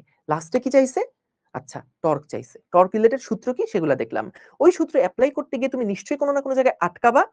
সো যেখানে আটকাচ্ছ ওইটা বের করার জন্য এবার পরের থিংকিং শুরু করো। প্রত্যেকটা সিস্টেম ম্যাথের, ফিজিক্সের বেশিরভাগ, আরেকটা জিনিস বলে রাখি, ফিজিক্সে দেখবা বেশিরভাগ প্রবলেম তোমার 99% প্রবলেম সলভ হয়ে যাচ্ছে তুমি যদি আসলে সমীকরণ সঠিকভাবে লিখতে পারো। সমীকরণ লেখাটা সবচেয়ে গুরুত্বপূর্ণ, বাকিটুকু ম্যাথ সামলাবে। কিন্তু ফিজিক্সে মেইন কাজটা হচ্ছে ওই যে ধরো পুলির যে অঙ্কগুলো আছে, ঘর্ষণের যে অঙ্কগুলো আছে, ভরবেগের সংরক্ষণের যে ম্যাথগুলো আছে, স্থিতিস্থাপকতার ম্যাথ, প্রত্যেকটা ম্যাথ, তারপরে যে গতির যে সূত্রগুলো আছে ভাই দেখো প্রত্যেকটা ম্যাথে কিন্তু সমীকরণ লেখা। তুমি যদি জাস্ট সমীকরণ কিভাবে আসলো এটা যদি বুঝতে পারো তারপর কিন্তু ডিরেক্ট ম্যাথ করলেই হয়ে যাচ্ছে। তো এই কারণে এই যে ভাইয়া আমি অনেকবার তোমাদের ক্লাসে এগুলো অলরেডি অনেকবারই কিন্তু বলছি, বারবার করে বলতেছি যাতে করে মাথায় গেঁথে যায় জিনিসগুলো। সো যখন তোমরা প্র্যাকটিস করতে যাও তখন বলো যে ভাইয়া প্র্যাকটিস করতে গেলে পারতেছি না, প্র্যাকটিস করতে গেলে এই জায়গা আটকে যাচ্ছে, ওই জায়গা আটকে যাচ্ছি। আটকাবে, এটা স্বাভাবিক। বলো যে ভাইয়া ক্লাসের প্রবলেম, পারি নিজে করতে গেলে পারি না। সো নিজে করতে গেলে পারতেছো না, এটা একটা বড় কারণ হতে পারে যে ক্লাসে যেই স্টেপটা দেখাচ্ছি ওই স্টেপটা তুমি মুখস্থ করে ফেলতেছো, লজিকটা বুঝতেছো না। সো যদি তুমি একবার লজিকটা ফিল করতে পারো যে হ্যাঁ এইটার কারণে এই স্টেপে আসলাম, এইটার কারণে এই স্টেপে আসলাম, ধরলাম তুমি বুঝলাই না, তখন কি করবা? তখন রিভার্স ইঞ্জিনিয়ারিং করবা। এই যে চায়না, এরা সেমিকন্ডাক্টরের চিপ পায় না, এরা তোমার আমেরিকার মানে এদের কাছে জিপিইউ বিক্রি করা বন্ধ করে দিছিল। তোমরা দেখো আমার প্রোফাইলে আমি হচ্ছে একটা দারুণ ইয়া শেয়ার করছি, এক ভাইয়ের লেখা। তো ওইখানে বিশাল একটা ইতিহাস পাবা। মানে চায়না কিভাবে করে, ধরো চায়নাকে ব্লক করে রেখে আমেরিকা, ইউরোপ এরা সব বিভিন্ন টেকনোলজিক্যাল অ্যাডভান্সমেন্ট গুলা করছে। তো যেটা বলতে চাচ্ছিলাম যে ধরো মানে যখন তুমি, আচ্ছা কোন কথায় আসলাম এটাই ভুলে গেছি, কোন কথায় চায়নার কথা আসলো, চায়নার কথা বলতেছিলাম যে হলো আমাদের রিভার্স ইঞ্জিনিয়ারিং এর কথা। সো এরা কিন্তু সবাই মানে চায়না কি করতো, জিপিইউ এক জায়গা থেকে কিনে নিয়ে গিয়ে ওরা রিভার্স ইঞ্জিনিয়ারিং করতো। আচ্ছা এই জিনিসটা আমার ফাইনাল প্রোডাক্ট, তাহলে এই জিনিসটা বানানোর জন্য কি কি কাজ করছে তার ওরা খুলতো, খুলে খুলে খুলে খুলে ও আচ্ছা ঠিক আছে, মানে ব্যাক ইঞ্জিনিয়ারিং করে তারপর প্রোডাক্টটা আবার বানাতো। সো আমাদেরও যখন তোমরা ম্যাথ একটা করে ফেলছো, ধরো তুমি বুঝো নাই যে ভাইয়া এখানে কেন এই স্টেপে আগালো, তুমি বুঝতেছো না, বা একটা বইয়ের সলিউশন দেখছো তুমি বুঝতেছো না যে আচ্ছা এটা কেন এরকম সলিউশন আগালো, তখন তুমি রিভার্স ইঞ্জিনিয়ারিং করবা যে আচ্ছা ফাইনাল আউটপুট এইটা, তাহলে এইটা পাওয়ার জন্য আগে কেন এটা করছে, ও আচ্ছা আগে এটা করছে, না করলে তো এটা পাইতো না, তার আগে এটা কেন করছে, ও এটা না করলে তো এটা পাইতো না। সো তখন তোমার মধ্যে না লজিকটা খেলবে। সো লজিকটা বিল্ড আপ করাটা ফিজিক্স ম্যাথে পারার জন্য সবচেয়ে বেশি গুরুত্বপূর্ণ। সো যখন তুমি বুঝে গেছো যে লজিক এই লজিকে আগাচ্ছে, তখন দেখবে একদম ইজি স্মুথ হয়ে গেছে জিনিসগুলা। বুঝতে পারছো? বুঝছো? ভাইয়া সব বুঝলাম, কিন্তু স্পিড আপ কেমনে? দরকার নাই এখন স্পিড আপ করার। তোমার কি কালকে ভর্তি পরীক্ষা? তুমি আগে পারো, আগে জানো, এরপরে স্পিড আপের ব্যাপারটা আসবে। তুমি 9 10 এর কথা চিন্তা করে দেখো, প্রথমে যখন তুমি পড়াশোনা শুরু করছিলা তখন v is equals to u plus at, এই সূত্রও কিন্তু তোমার মুখস্থ করতে, মনে রাখতে, 2 দিন পর পর অ্যাপ্লাই করতে অনেক প্যারা লাগতো, অনেক সময় লাগতো। এখন লাগে? এখন লাগে না। সো এটা প্র্যাকটিস করতে করতে আস্তে আস্তে, স্পিডের ব্যাপারে চিন্তাই করো না, তুমি যদি লেগে থাকো, তুমি যদি প্র্যাকটিস ঠিকঠাক করো, স্পিড নিয়ে কোনো প্যারাই হবে না। কিন্তু প্যারাটা খাওয়া হচ্ছে যদি না বুঝে, লজিক না বুঝে মুখস্থ করে করে আগানোর চিন্তা করো। তুমি বলতে পারো ভাই আমার তো মেডিকেল টার্গেট, আমার তো ভাই এই এত ইঞ্জিনিয়ারিং এত বুঝে বুঝে পড়ার টাইম নাই। ভাই এবার মানে তুমি বোর্ডের প্রশ্নগুলো দেখো, বোর্ডে যে স্ট্যান্ডার্ডের প্রশ্ন আসে, ইদানিং কালের প্রশ্নগুলো কিন্তু ইঞ্জিনিয়ারিং প্রশ্নগুলো কপি পেস্ট করে তারপর বসানো। তো বোর্ডের প্রশ্ন মোটেও ফেলনা না। সো বোর্ড পাস করার জন্য হলেও তোমার এই জিনিসগুলো জানতে হবে, বুঝতে হবে।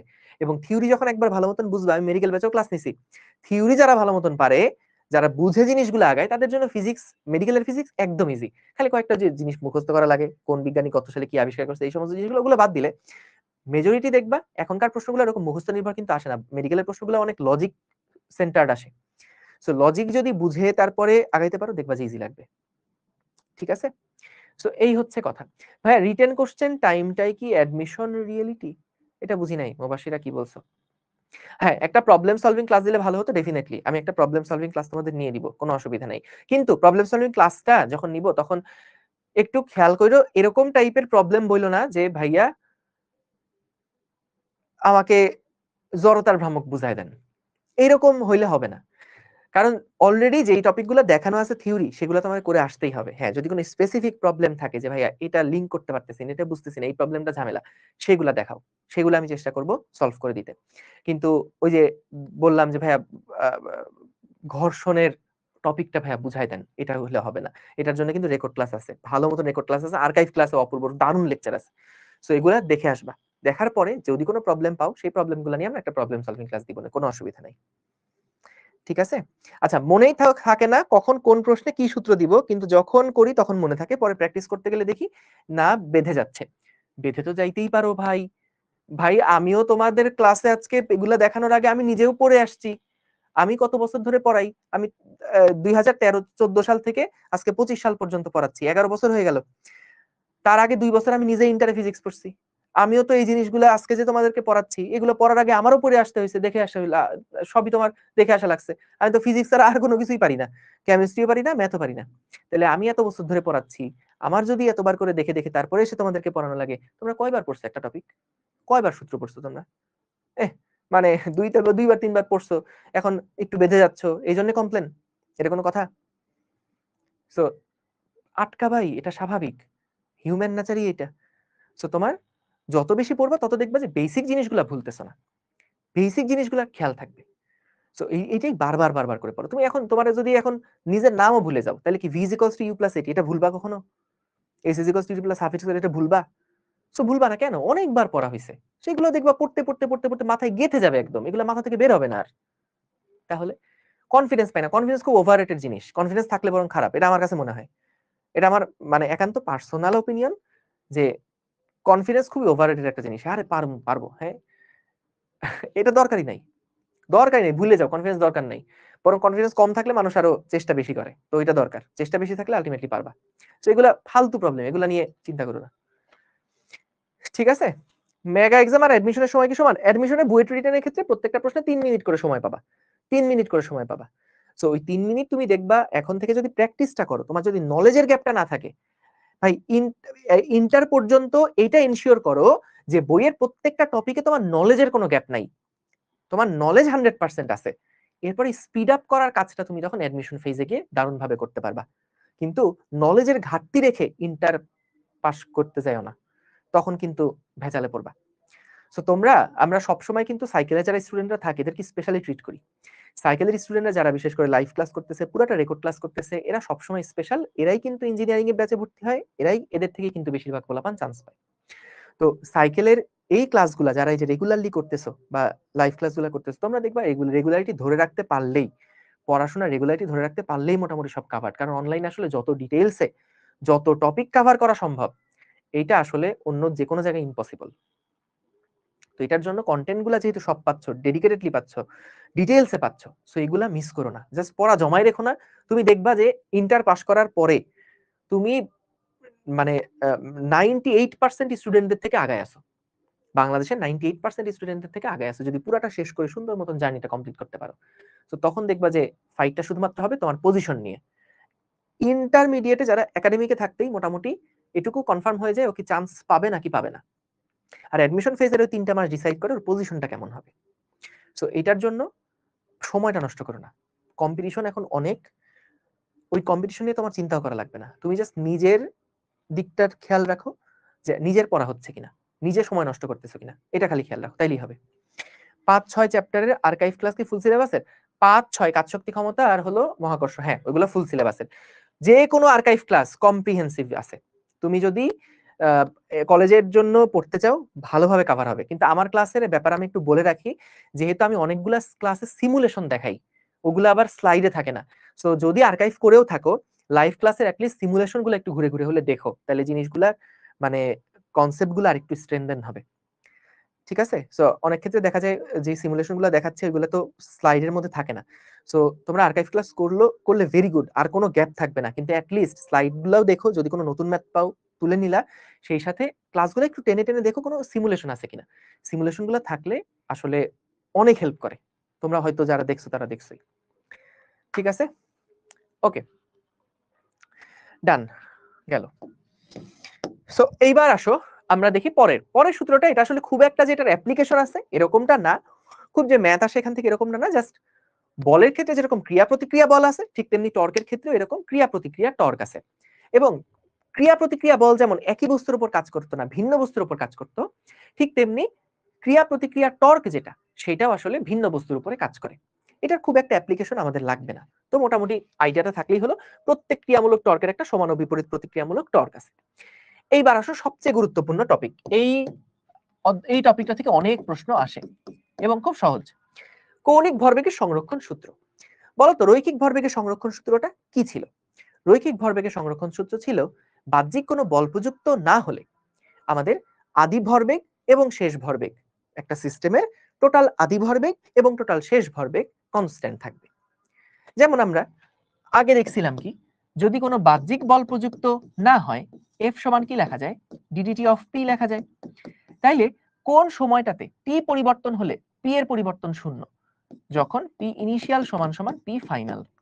ঠিক একইভাবে যেমন বাহ্যিক বল প্রযুক্ত না হলে সিস্টেমের আদি ভরবেগ এবং শেষ ভরবেগ সমান থাকে, ঠিক একইভাবে যদি আমাদের কোনো একটা বস্তু সিস্টেমের উপরে বাহ্যিক টর্ক, এক্সটার্নাল টর্ক যদি শূন্য হয়, তাহলে টর্ক সমান আমরা লিখতে পারি কৌণিক ভরবেগের পরিবর্তনের হার, তাহলে এল কিন্তু কনস্ট্যান্ট, এল কিন্তু কনস্ট্যান্ট, কৌণিক ভরবেগ কনস্ট্যান্ট থাকবে, অর্থাৎ এল ইনিশিয়াল সমান সমান হবে এল ফাইনাল। আচ্ছা, তাহলে এল ইনিশিয়াল সমান এল ফাইনাল, এইটা থেকে আসলে অনেকগুলা ফর্মুলা লেখা যায়। যেমন খেয়াল করো, আমরা এল ইনিশিয়াল সমান এল ফাইনাল, এখান থেকে কি লিখতে পারি? এল মানে কি লেখা যায়? আই ওমেগা না? তাহলে আই ইনিশিয়াল ওমেগা ইনিশিয়াল সমান সমান আই ফাইনাল ওমেগা ফাইনাল। অর্থাৎ কোন একটা বস্তু ধরো ঘূর্ণনশীল অবস্থায় ছিল এবং ঘূর্ণনশীল অবস্থায় থাকতে গিয়ে সেটার একটা নির্দিষ্ট ওমেগা স্পিডে আই কৌণিক আই জড়তার ভ্রামক বিশিষ্ট কোনো একটা বস্তু ওমেগা কৌণিক দ্রুতিতে ঘুরছে। এখন কোনো একটা কারণে দেখা গেল তার আই এর মান চেঞ্জ হয়ে গেল, তাহলে বলতো যদি কখনো দেখা যায় আই আর ওমেগা যেহেতু কনস্ট্যান্ট থাকবে, যদি বাহ্যিক কোনো টর্ক প্রযুক্ত না হয় আই ওমেগা কনস্ট্যান্ট থাকবে, তাহলে ভাইয়া বলতো যদি আমরা কখনো দেখি আই এর মান বৃদ্ধি পাচ্ছে, তাহলে ওমেগার মান কি হবে? হ্রাস পাবে। অথবা যদি দেখি কোনো কারণে আই এর মান হ্রাস পেল, তাহলে তখন ওমেগার মান কি হবে? বৃদ্ধি পাবে। ঠিক আছে, ওমেগার মানটা বৃদ্ধি পাবে। তাহলে আসলে একটু খেয়াল করি, আমরা একটা ছোট্ট সিমুলেশন একটু দেখে ফেলি। সো খেয়াল করো, এটা না, এটা দিয়ে একটা ম্যাথ করাবো। এইটা দেখো, এইখানে তোমরা দেখতে পাচ্ছ এখানে একটা দণ্ড আছে এরকম, এবং এই দণ্ডটার দুই পাশে দুইটা ভারী চাকা রাখা আছে। ভারী দুইটা চাকা রাখা আছে। এই এল দিয়ে বোঝাচ্ছে তাদের কৌণিক ভরবেগের ডিরেকশনটা, এল দিয়ে বোঝাচ্ছে কৌণিক ভরবেগের ডিরেকশনটা। আচ্ছা, তাহলে দেখি আমরা যদি এখানে স্টার্ট দেই, তাহলে দেখো এটা কিভাবে করে ঘুরছে, এটা কিভাবে করে ঘুরছে আশা করি বুঝতে পারছো। এখন বলো তো দেখি ভাইয়া, যদি আমি এই যে দুইটা ভর ছড়ায় ছিল, বলতো ভর দুইটাকে যদি কোনোভাবে কাছে নিয়ে আসতে পারি, তাহলে বলতো আমাদের জড়তার ভ্রামকটা কি কমবে না বাড়বে? কমবে না বাড়বে? বলতো কমবে না বাড়বে? চিন্তা করে বলো। আগে যেই ভরগুলা ছিল তারা অক্ষ থেকে দূরে দূরে ছিল, অর্থাৎ সহজে চিন্তা করলে এইটার মনে করলাম ভর হলো এম, এইটার মনে করলাম ভর হলো এম, এবং এটা হলো আর ব্যাসার্ধে ঘুরছে, তাহলে এম আর স্কয়ার না এটার জড়তার ভ্রামক। তাহলে বলো তো যদি আমি অক্ষের কাছে নিয়ে আসি, আর এর মান যদি কমে যায়, তাহলে আই এর মান কি হবে? কমে যাবে, আই এর মান কমে যাবে। আচ্ছা, সো বাহ্যিক যদি কোনো টর্ক প্রযুক্ত না হয়, অর্থাৎ আমি এখানে এক্সট্রা করে কোনো বল প্রয়োগ করব না, বাহ্যিক যদি কোনো টর্ক প্রযুক্ত না হয়, তাহলে কিন্তু আই ওমেগা যেটা, তাহলে কিন্তু আই ওমেগা যেটা, আই ওমেগা যেটা এটা কিন্তু কনস্ট্যান্ট থাকবে। তাহলে যদি কখনো আই কমে যায়, ওমেগা কি হওয়ার কথা? বাড়ার কথা, তাই না? যদি দেখি আমরা এই দুইটা রিংকে কাছে নিয়ে আসার কারণে কি হবে? আই কমে যাবে, আই কমলে কিন্তু তার ওমেগার মান বাড়ার কথা। তাহলে দেখি তো আসলেই এরকম হয় কিনা। তো যদি প্রথমে খেয়াল করো, প্রথমে দেখো তার স্পিডটা, প্রথমে তার স্পিডটা খেয়াল করো। এইবার আমি একটা কাজ করতেছি, দেখো এই দুইটা ভরকে যদি কাছে নিয়ে আসি, দেখো তো কাছে নিয়ে আসার ফলে এই দেখো কত স্পিড এখন এটা ঘুরছে। কোনো বাহ্যিক টর্ককে আমরা এখানে প্রয়োগ করছি? কেউ কোনো এক্সটার্নাল ফোর্স দিছে? না, শুধুমাত্র দেখো ভরগুলাকে দূরে সরায় নিল, দেখো এটা কত স্লো স্লো একটা মুভমেন্ট হচ্ছে। ওমেগার ভেক্টরটা বেগুনি, দেখো কত পিচ্ছি একটা ভেক্টর। কিন্তু যখন আমি এটাকে কাছে নিয়ে আসছি, খেয়াল করো এল এর কিন্তু কোনো পরিবর্তন হচ্ছে না, এল ভেক্টরটা দেখো একই রকমের আছে। এল ভেক্টরটা অরেঞ্জ কালারের, এল ভেক্টরটা কিন্তু একই রকমের আছে। এল ভেক্টরের দৈর্ঘ্যে কোনো পরিবর্তন হচ্ছে না, অর্থাৎ কৌণিক ভরবেগ কনস্ট্যান্ট আছে। সো কৌণিক ভরবেগ কনস্ট্যান্ট আছে, কিন্তু দেখো এই যে ওমেগা যেটা, ওমেগার মানটা কিন্তু বৃদ্ধি পাচ্ছে, কারণ আই এর মানটা কমে যাচ্ছে, আই এর মানটা কমে যাচ্ছে। সো দেখো যত দূরে নিব তত স্লো, যত কাছে নিব তত কিন্তু ফাস্ট এটা মুভ করবে। এবং প্রত্যেকটা ক্ষেত্রে যতই কিছু করি না কেন, দেখো সরাই না কেন, এল এর মান কিন্তু একই রকম আছে। কেন এল এর মান একই রকম আছে? কারণ আমরা বাহ্যিক কোনো টর্ক এখানে প্রয়োগ করছি না, বাহ্যিক কোনো টর্ক এখানে প্রয়োগ করছি না। ঘটনা বুঝতে পারছো? যদি আমরা আই কমায় দেই, তাহলে ওমেগার মানটা বাড়তে থাকবে, আই যদি বেড়ে যায় তাহলে ওমেগার মানটা কমতে থাকবে। সহজ, বুঝলাম। এবং যদি কোনো বাহ্যিক টর্ক প্রযুক্ত না হয় সেই ক্ষেত্রে এটা ঘটবে। ঠিক আছে, এইবার আসো আর একটা জিনিস আমরা একটু দেখি।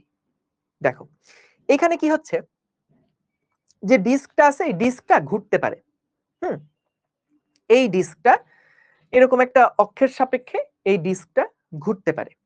এখন উপর থেকে এম ভরের একটা বস্তু এখানে এসে ড্রপ খাবে, উপর থেকে এম ভরের একটা বস্তু এসে এখানে পড়বে। আচ্ছা বলো তো, এই যে এম ভরের যে বস্তুটা, এই এম ভরের বস্তুটা কি ঘুরছিল? এটা যদি নিচের দিকে এসে পড়ে তাহলে কিন্তু এটা কোনো অক্ষের সাপেক্ষে ঘূর্ণায়মান নাই।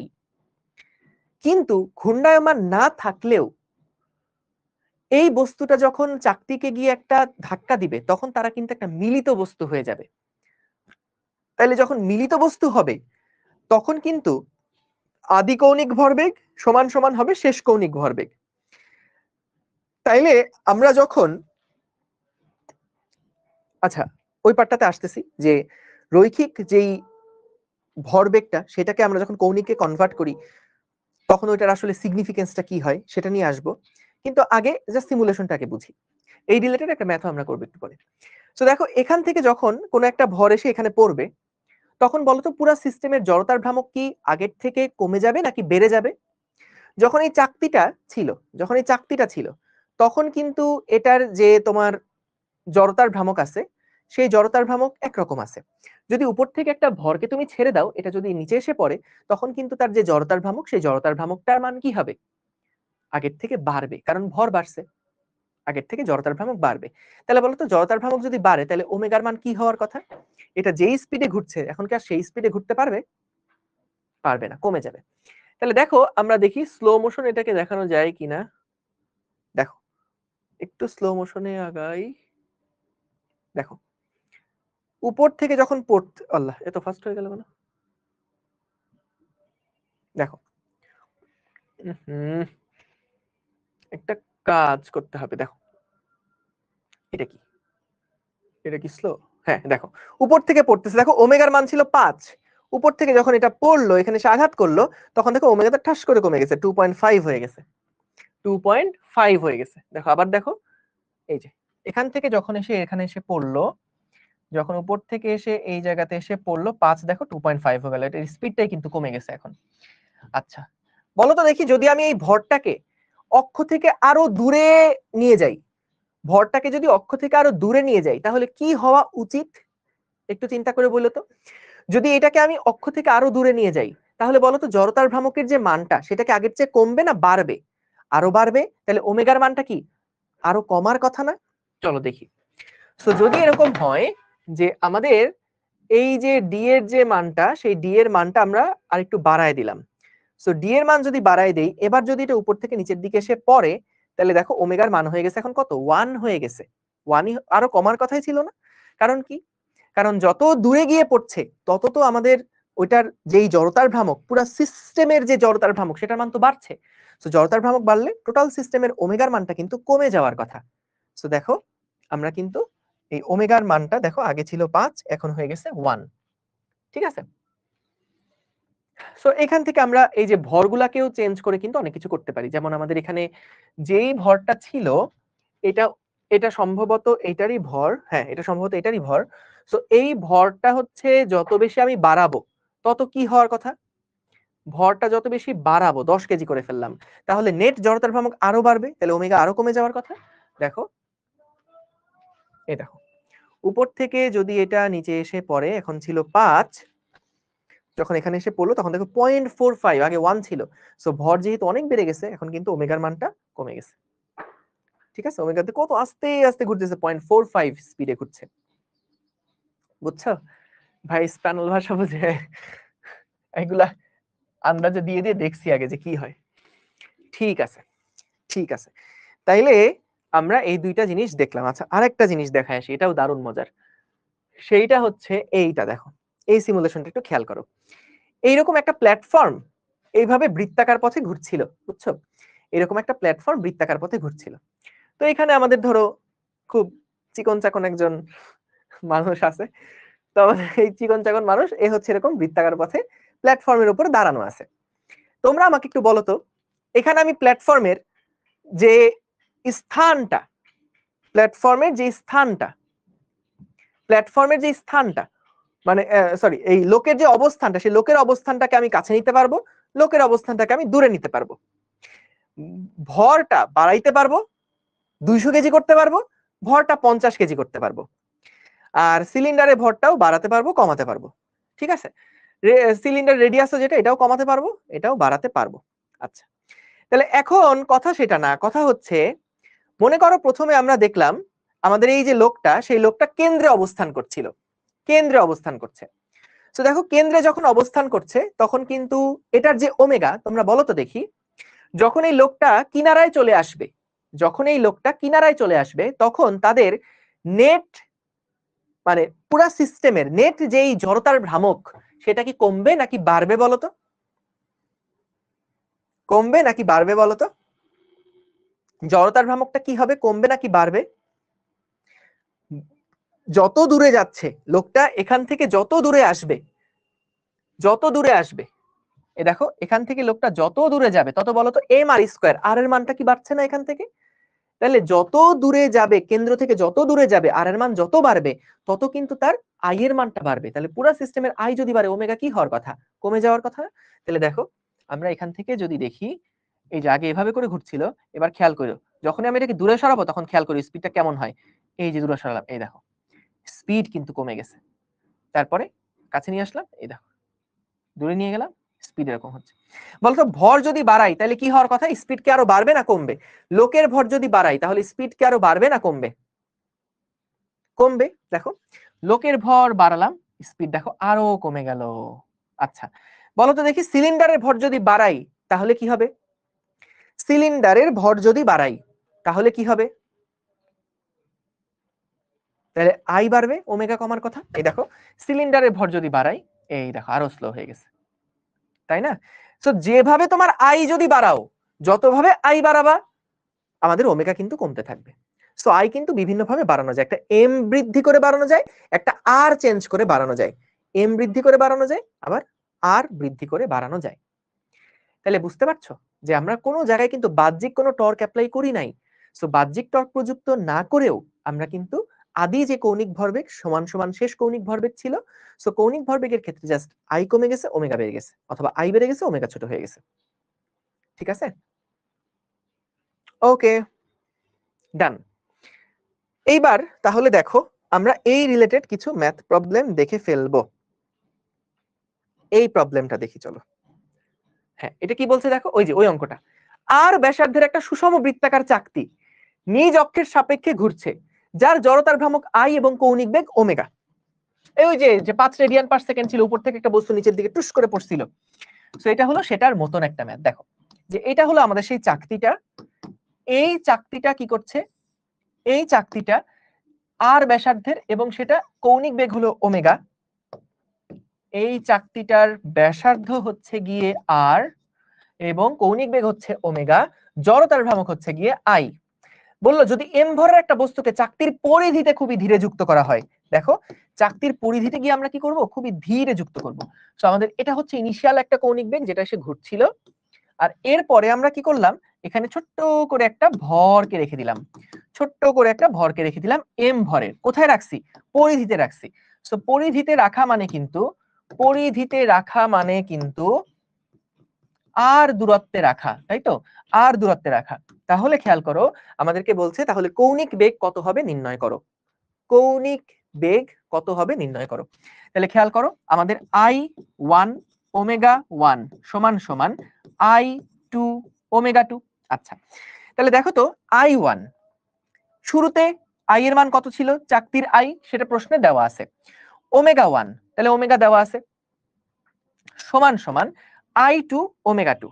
সো আমাদের এখন I2 কত হবে বলতো, I2 টা হবে চাকতির যে আই ছিল সেটা তো থাকবেই, সেই সাথে এম ভরের বস্তুটাকে যে আমরা আর ব্যাসার্ধে ঘুরাইছিলাম, এম আর স্কয়ার যোগ হবে ইনটু ফাইনাল ওমেগা। তাহলে আমাদের তো ফাইনাল কৌণিক বেগটাই বের করতে বলেছে, তাহলে ওমেগা ফাইনাল সমান সমান হবে I omega divided by I plus M R square. ঠিক আছে, এখন তুমি খেয়াল করে দেখবা যেই ডেটাগুলো তোমার উত্তরে আসছে সেগুলো প্রত্যেকটা ডেটা কি প্রশ্নে দেওয়া আছে কিনা। হ্যাঁ, প্রশ্নে এম ভর দেওয়া আছে, প্রশ্নে ওমেগাও দেওয়া আছে, প্রশ্নে আইও দেওয়া আছে, প্রশ্নে আরও দেওয়া আছে। সো চারটা ভেরিয়েবলে যেহেতু দেওয়া, তাহলে এটাকে এই ফর্মে তুমি রাখতে পারবা, কোনো অসুবিধা নাই। এখন কথা হচ্ছে ভাই এই প্রবলেমটা যে আপনি এমনিই সলভ করবেন, এটা আপনি বুঝলেন কিভাবে? এই প্রবলেমটা যে আপনি এইভাবেই সলভ করবেন এটা আপনি বুঝলেন কিভাবে? সো দেখো এখানে কিন্তু আমাদের জাস্ট প্রশ্নের সাথে থিওরিটা লিংক করা নিয়ে কাজ। যে আমাদের প্রথমে একটা ওমেগা ঘুরতেছে, একটা চাকতি আই আই জড়তার ভ্রামক বিশিষ্ট ওমেগা একটা স্পিডে ঘুরছে, এরপরে একটা ভরকে যুক্ত করলাম, তাইলে কি তাদের মধ্যে একটা মিলিত বস্তু পাওয়া গেল না? সো মিলিত বস্তু টাইপের যে কোনো কিছু কি ভরবেগ সংরক্ষণের মধ্যে পড়ে যাবে। সংঘর্ষ টাইপের যে কোনো প্রবলেম বা মিলিত হয়ে যাওয়া টাইপের যে কোনো প্রবলেম, সেগুলা কিন্তু ভরবেগের সংরক্ষণ সূত্র দিয়ে। তাহলে এটা যদি রৈখিক পার্ট হতো তাহলে রৈখিক ভরবেগ দিয়ে করতাম, কিন্তু এটা কৌণিক, তাহলে কৌণিক ভরবেগের কনসেপ্ট দিয়ে করতে হবে, কৌণিক ভরবেগের সংরক্ষণ সূত্র দিয়ে করতে হবে। তো সেই অনুযায়ী আমরা আগালেই কিন্তু মিলে গেল। ডান, ভেরি গুড। আচ্ছা, এইবার আসো আমরা দেখি এই প্রবলেমটা। দেখো এটা কি বলছে, প্রশ্নটা আগে একটু পড়ো। দেখো এখানে বলছে যদি পৃথিবীর ব্যাসার্ধ 0.5% কমে যায়, এগুলো বইয়ের অঙ্ক কিন্তু, যদি পৃথিবীর ব্যাসার্ধ 0.5% কমে যায় তাহলে দিনের দৈর্ঘ্য কতটা পরিবর্তন হবে? ধরে নাও পৃথিবী একটা সুষম নিরেট গোলক। আচ্ছা কারণ ভাইয়া দিনের দৈর্ঘ্য পরিবর্তন হবে কেন? ব্যাসার্ধ যদি কমে যায়, সাপোজ বললো কি ব্যাসার্ধ 0.5% কমে গেছে, দিনের দৈর্ঘ্য পরিবর্তন হবে কেন? গুড। দেখো আমরা কিন্তু জানি যে আমাদের ওমেগা সমান সমান কি ছিল? 2 পাই বাই পর্যায়কাল না? 2 পাই মানে হচ্ছে যে কোণ পুরাটা একবার ঘুরে আসলে সেটা 2 পাই কোণ ঘুরলো, আর সেটা ঘুরতে যে সময় লাগে এটাই হচ্ছে পর্যায়কাল টি। তাহলে ওমেগা সমান সমান হচ্ছে 2 pi divided by capital T. বলো তো দিন রাত কিভাবে হয়? যখন পৃথিবী তার নিজের অক্ষের সাপেক্ষে একবার পূর্ণ ঘূর্ণন দেয় তখন কিন্তু 24 ঘন্টা, বা সেটাই কিন্তু আমরা বলি যে একটা দিন রাত কমপ্লিট হলো, 24 ঘন্টা কমপ্লিট হলো। পুরো একবার ঘুরে তার নিজের অক্ষের সাপেক্ষে পুরো একবার ঘুরে আসতে তার 24 ঘন্টা সময় লাগে। তাহলে যখন আমাদের ওই ওমেগার মান যা আছে তার থেকে যদি ওমেগার মানটা বেড়ে যায়, কারণ দেখো ব্যাসার্ধ কমে যাচ্ছে, সো ব্যাসার্ধ যদি কমে যায় তাহলে আই কি হবে? কমে যাবে না? আই কমে গেলে ওমেগা কি হবে? বেড়ে যাবে। সো ওমেগা বেড়ে গেলে তার কি স্পিড বাড়বে। তাহলে যদি আগে যে স্পিডে ঘুরতে এখন তার থেকে যদি বেশি স্পিডে ঘোরে তাহলে আমাদের দিনের দৈর্ঘ্যটা কি হয়ে যাবে? ছোট হয়ে যাবে না? টি কমবে। সো আমাদের এটাই বের করতে হবে মূলত। তাহলে দেখো কিভাবে করব। সো আমরা মনে করলাম আর ইনিশিয়াল যেটাই হোক না কেন, আর ফাইনাল যেটা পৃথিবীর যে ব্যাসার্ধটা সেটা 0.5% কমে যাওয়া মানে হচ্ছে 99.5% অফ আর ইনিশিয়াল। তার মানে এটা হলো 0.995 আর ইনিশিয়াল, এটা হলো আমাদের আর ফাইনালটা। সো বাহ্যিক টর্ক যেহেতু প্রযুক্ত হয়নি তাহলে আমরা লিখতে পারি কি I1 ওমেগা 1 সমান সমান I2 omega 2।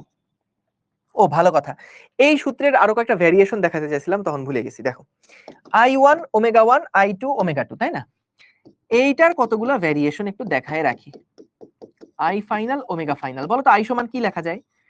M R square লেখা যায়। ওমেগা সমান কি লেখা যায়? ভি বাই আর লেখা যায়।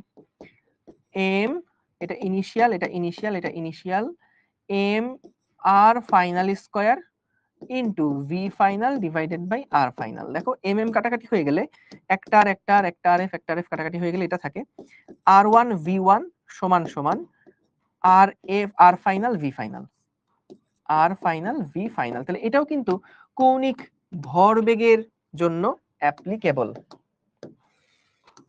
আবার আমরা আই ইনিশিয়াল ওমেগা ইনিশিয়াল সমান সমান আই ফাইনাল ওমেগা ফাইনাল যদি লিখি, দেখো ওমেগা সমান কি লেখা যায়? 2 পাই বাই টি ইনিশিয়াল সমান সমান I final into 2 pi divided by T final. 2 pi কাটাকাটি হয়ে গেলে I initial divided by T initial is equals to I final divided by T final. তাহলে এটাও কিন্তু ফর্মুলার মধ্যে আসতে পারে। ঠিক আছে, সো অনেকগুলো ভেরিয়েশনই সম্ভব, জাস্ট মেইন কোর আইডিয়া হচ্ছে আমাদের এল ইনিশিয়াল সমান সমান এল ফাইনাল। ঠিক আছে, ওকে গেল। তাহলে এবার খেয়াল করো, যদি এরকম হয় যে আমাদের নতুন পর্যায়কাল বের করতে হবে, তাহলে বলো তো I1 নিরেট গোলকের জন্য I এর মান কত ছিল? 2/5 M R initial square into 2 pi divided by T initial is equals to 2/5 M R final square into 2 pi divided by T final. ঠিক আছে, তাহলে ভাইয়া এখান থেকে চাইলে আমরা কিন্তু দেখো বর্তমান টি এর মান কত? বর্তমান টি কত বলতো? বর্তমান টি কত? 86,400 না, বা 24 ঘন্টা। 24 ঘন্টা, 1 ঘন্টা মানে হচ্ছে 3600 সেকেন্ড। হিসাব করে দেখো, 86,400 সেকেন্ড এক দিনে। তাহলে এখান থেকে আমরা দেখো খুবই মজার জিনিস হচ্ছে 2/5m 2/5m কাটাকাটি হয়ে যায়, 2π কাটাকাটি হয়ে যায়। টি ফাইনাল মূলত আমাদেরকে বের করতে হবে। তাহলে এখান থেকে যেটা আসে যে R final square divided by R initial square into T initial. তাহলে R final by R initial এটা সমান সমান কি লেখা যায় বলতো? এখান থেকে R final divided by R initial এটা সমান লেখা যায় 0.995। তাহলে R final by R initial সমান হচ্ছে 0.995, এটার উপরে স্কয়ার ইনটু টি ইনিশিয়াল মানে কত? 86,400। তাহলে টি ফাইনাল, এখান থেকে আমরা একটা টি ফাইনাল পাবো। তারপরে পরিবর্তন যদি বের করতে বলে তাহলে পরিবর্তন কত হবে? পরিবর্তন হচ্ছে টি ইনিশিয়াল মাইনাস টি ফাইনাল, যদি মডুলাস আকারে ভ্যালুটাকে রাখতে চাই। বুঝতে পেরেছো? সো আমরা এখান থেকে এইভাবে করে হিসাব করতে পারবো। তাহলে দেখো ক্লিয়ার কিনা।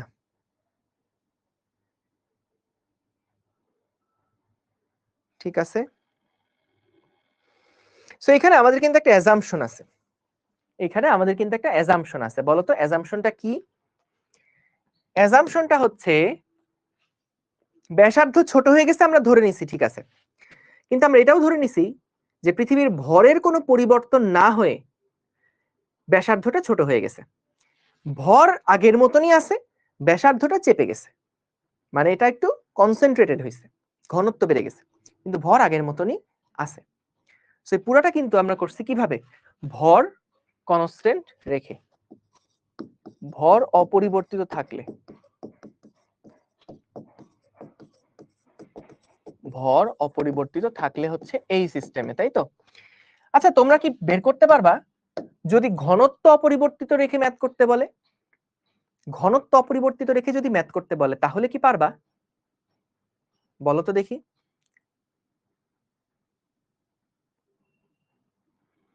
একই, জাস্ট তখন আমরা যেই এমটা কাটাকাটি করছি না, এই এমটা তখন কাটাকাটি করা যাবে না। তখন কিভাবে লিখতে হবে? এমটাকে তখন আমাদের রো ভি দিয়ে লিখতে হবে। অর্থাৎ যদি দেখা যায় ঘনত্ব অপরিবর্তিত আছে, এটা যদি এরকম হয় যে ধরো ঘনত্ব অপরিবর্তিত আছে, ঘনত্ব ঘনত্ব অপরিবর্তিত আছে, তাহলে ঘনত্ব অপরিবর্তিত থাকলে আমরা কি করব তখন? ঘনত্ব অপরিবর্তিত থাকলে I1 সমান সমান হচ্ছে এম আর, বা আমাদের তো এম চেঞ্জ হচ্ছে, এই যে 2/5 M initial R initial square into omega initial সমান সমান 2/5 M final R final square omega final. তাহলে ভাইয়া দেখো 2/5 যাচ্ছে গা। এম ইনিশিয়াল মানে কত? Rho into V initial R initial square omega initial সমান সমান এম মানে কি? Rho into V final R final square into omega final. এই ভি মানে আবার বেগ বসাই দিও না কিন্তু। আয়তন, গোলকের আয়তন কত? 4/3 পাই আর ইনিশিয়াল কিউব ইনটু আর ইনিশিয়াল স্কয়ার ওমেগা ইনিশিয়াল সমান সমান 4/3 পাই আর final cube into R final square omega final. তাহলে ভাইয়া 4/3 পাই কাটাকাটি যাচ্ছে, 4/3 পাই কাটাকাটি যাচ্ছে। তাহলে এখান থেকে থাকে R initial to the power 5 omega initial সমান সমান R final to the power 5 omega final. তাহলে এখান থেকে কি টি ফাইনাল বের করতে পারবা না? বলো তো, এখান থেকে টি ফাইনাল বের করতে পারবা না? পারবা কিন্তু, ঠিক আছে। ওকে, তো তাহলে যদি ঘনত্ব অপরিবর্তিত থাকে তাহলে একরকম, আর যদি আমাদের কি বলে, যদি ভর অপরিবর্তিত থাকে তাহলে আরেক রকম। ঠিক আছে, ডান, তাহলে ইজি, ভেরি গুড। এইবার আসো পরের প্রশ্নটাতে যাই। হ্যাঁ, এটা খুব সুন্দর একটা প্রশ্ন। কি বলছে দেখো, একটা বস্তুকে একটা সুতার অগ্রভাগে বাঁধা অবস্থায় একটা ঘর্ষণহীন টেবিলের উপর 70 সেন্টিমিটার ব্যাসার্ধের বৃত্তাকার পথে 2 মিটার পার সেকেন্ড বেগে ঘূর্ণায়মান। তোমরা একটা কাজ করো, এখন এই প্রশ্নটা পড়ার সাথে সাথে একটু ছবিটা এঁকে ফেলতে পারো কিনা দেখো তো, ছবিটা এঁকে ফেলতে পারো কিনা দেখো তো, এই প্রশ্নটা পড়ার সাথে সাথে ছবিটা, করসপন্ডিং ছবিটা এঁকে ফেলতে পারো কিনা দেখো তো। কি টেনশন? আরে না, টেনশন কেন, টান বল, কি বলে, পর্যায়কাল। টেনশন তো টান বল, ওখানে কি তো পর্যায়কাল। দেখো তো ছবিটা একটু এঁকে ফেলি তো পড়ে। একটা বস্তুকে সুতার অগ্রভাগে বাঁধা অবস্থায় একটা ঘর্ষণহীন টেবিলের উপর 70 সেন্টিমিটার ব্যাসার্ধের বৃত্তাকার পথে 2 মিটার পার সেকেন্ড বেগে ঘূর্ণায়মান আছে। তাহলে মনে করো আমাদের যে টেবিলটা হচ্ছে কি এইটা হচ্ছে কি আমাদের টেবিলটা। এই টেবিলটার উপরে একটা দড়ি দিয়ে আমরা একটা বস্তুকে ঘোরাচ্ছি, এই ধরো সেই বস্তুটা। হ্যাঁ, তো কি হলো দেখো, ঘর্ষণহীন টেবিলের উপরে 70 সেন্টিমিটার ব্যাসার্ধের বৃত্তাকার পথে এই বস্তুটা হলো 2 মিটার পার সেকেন্ড বেগে ঘুরছে। শুরুতে এটা হলো 2 মিটার পার সেকেন্ড বেগে ঘুরছে। হ্যাঁ, 2 মিটার পার সেকেন্ড বেগে এটা ঘুরছিল। কত ব্যাসার্ধ নিয়ে? 70 সেন্টিমিটার ব্যাসার্ধ নিয়ে। এটার ব্যাসার্ধ ছিল 70 সেন্টিমিটার। সুতার অপর যে প্রান্তটা, সেই অপর প্রান্তটা টেবিলের নিচ দিয়ে গিয়ে চলে গেছে। দেখো 70 সেন্টিমিটার ব্যাসার্ধের বৃত্তাকার পথে 2 মিটার পার সেকেন্ড বেগে ঘূর্ণায়মান, সুতার অপর প্রান্ত টেবিলের মধ্য দিয়ে নিচে নামানো আছে। তাহলে ছবিটা হলো এইরকম। হ্যাঁ, তাহলে এখন বলছে, এখন সুতাটিকে নিচের দিকে টেনে বস্তুটার বৃত্তাকার পথের ব্যাসার্ধ 20 সেন্টিমিটার করা হলো। এই সুতাটাকে আমরা কি করছি, টান দিছি নিচের দিকে। নিচের দিকে যদি টান দেই তাহলে এই সুতার সাথে তো উপরের ববটা কানেক্টেড। তাহলে যদিও এটা কানেক্টেড থাকে, তাহলে বলো তো ব্যাসার্ধ কি কমে যাবে না? এইটাকে যদি আমরা এখন ধরে নিচের দিকে টান দেই, এইটাকে যদি এখন ধরে আমরা নিচের দিকে টান দেই, তাহলে এখানে যে ব্যাসার্ধটা ছিল, এখানে যেই বলটা ছিল, সেই বলটার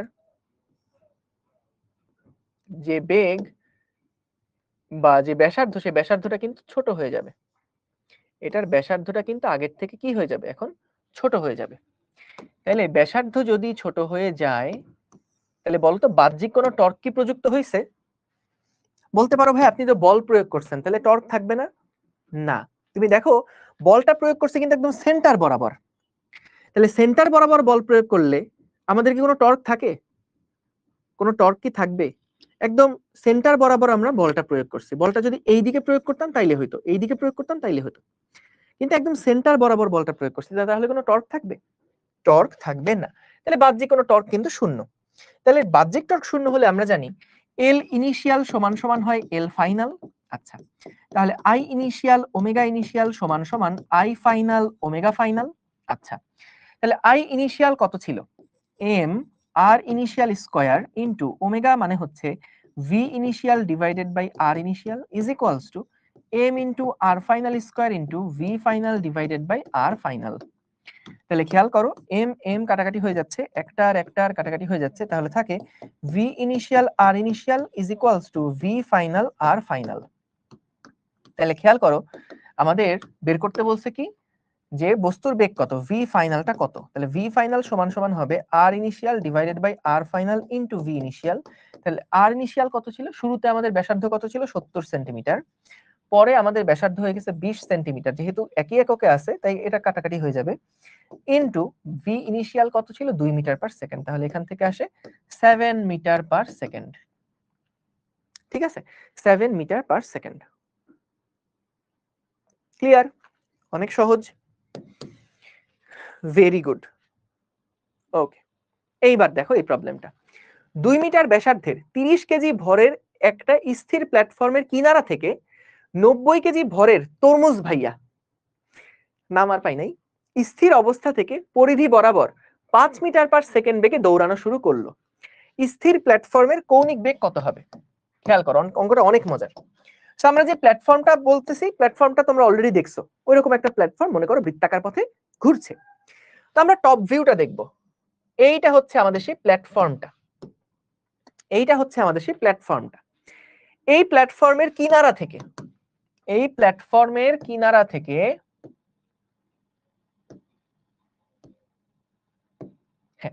এই প্ল্যাটফর্মের কিনার থেকে, কিনার থেকে মানে কি? কিনার থেকে মানে হচ্ছে মনে করো এই জায়গাটা থেকে, কিনার থেকে তরমুজ ভাইয়া স্থির অবস্থা থেকে পরিধি বরাবর 5 মিটার পার সেকেন্ড বেগে রওনা দেওয়া শুরু করলো। তাহলে পরিধি বরাবর মানে কি? এই দিক বরাবর, পরিধি বরাবর 5 মিটার পার সেকেন্ড বেগে রওনা দেওয়া শুরু করলো, 5 মিটার পার সেকেন্ড বেগে রওনা দেওয়া শুরু করলো। তাহলে বলছে স্থির প্ল্যাটফর্মের কৌণিক বেগ কত হবে? স্থির প্ল্যাটফর্মের কৌণিক বেগ কত হবে? এখন দেখো, একদম শুরুতে সবাই কিন্তু স্থির ছিল। এখন বলো তো, সবাই যদি স্থির থাকে, এইখানে লোকটা যখন দৌড়ানো শুরু করবে কেবল, তখন বলো তো যদি ও সামনের দিকে দৌড়ানো শুরু করে, তখন আমাদের এই প্ল্যাটফর্মটা কি ক্লকওয়াইজ ঘুরবে না অ্যান্টি ক্লকওয়াইজ ঘুরবে? একটু চিন্তা করে বলো। যদি একজন লোক কিনার থেকে এইদিকে দৌড়ানো শুরু করে, তাহলে এখানে যে প্ল্যাটফর্ম আছে সেই প্ল্যাটফর্মটা কোন দিক বরাবর ঘোরা শুরু করবে? ক্লকওয়াইজ না অ্যান্টি ক্লকওয়াইজ? অ্যান্টি ক্লকওয়াইজ না ক্লকওয়াইজ? একটু চিন্তা করে বলো। ক্লকওয়াইজ মানে এই দিকে ঘূর্ণন, ক্লকওয়াইজ মানে এই দিকে ঘূর্ণন, আর অ্যান্টি ক্লকওয়াইজ মানে উল্টা দিকে ঘূর্ণন। তাহলে যখন এই লোকটা এদিকে যাওয়া শুরু করবে, শুরুতে কিন্তু টোটাল সবার বেগ ছিল 0, দুজনেই স্থির ছিল, প্ল্যাটফর্মে স্থির, আমাদের তরমুজ ভাইয়াও স্থির আছে। তো যখন তরমুজ ভাইয়া পরিধি বরাবর দৌড়ানো শুরু করলো, তখন কিন্তু তার যে কৌণিক ভরবেগ, সেটার উল্টা দিকে কিন্তু ওর কৌণিক ভরবেগ থাকবে। একদম জিনিসটা ওই যে বন্দুক থেকে গুলি ছোড়ার মতন।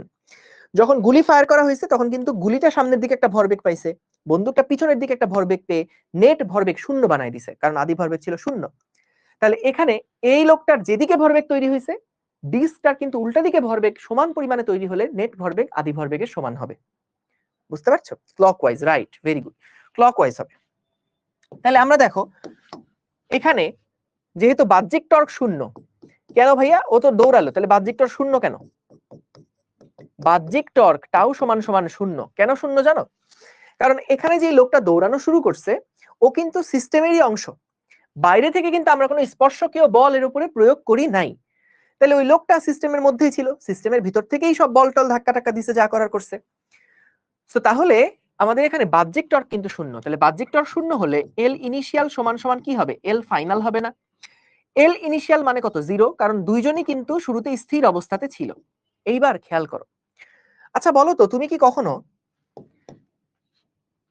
কেজির সাথে লিটার যোগ করতে পারবা?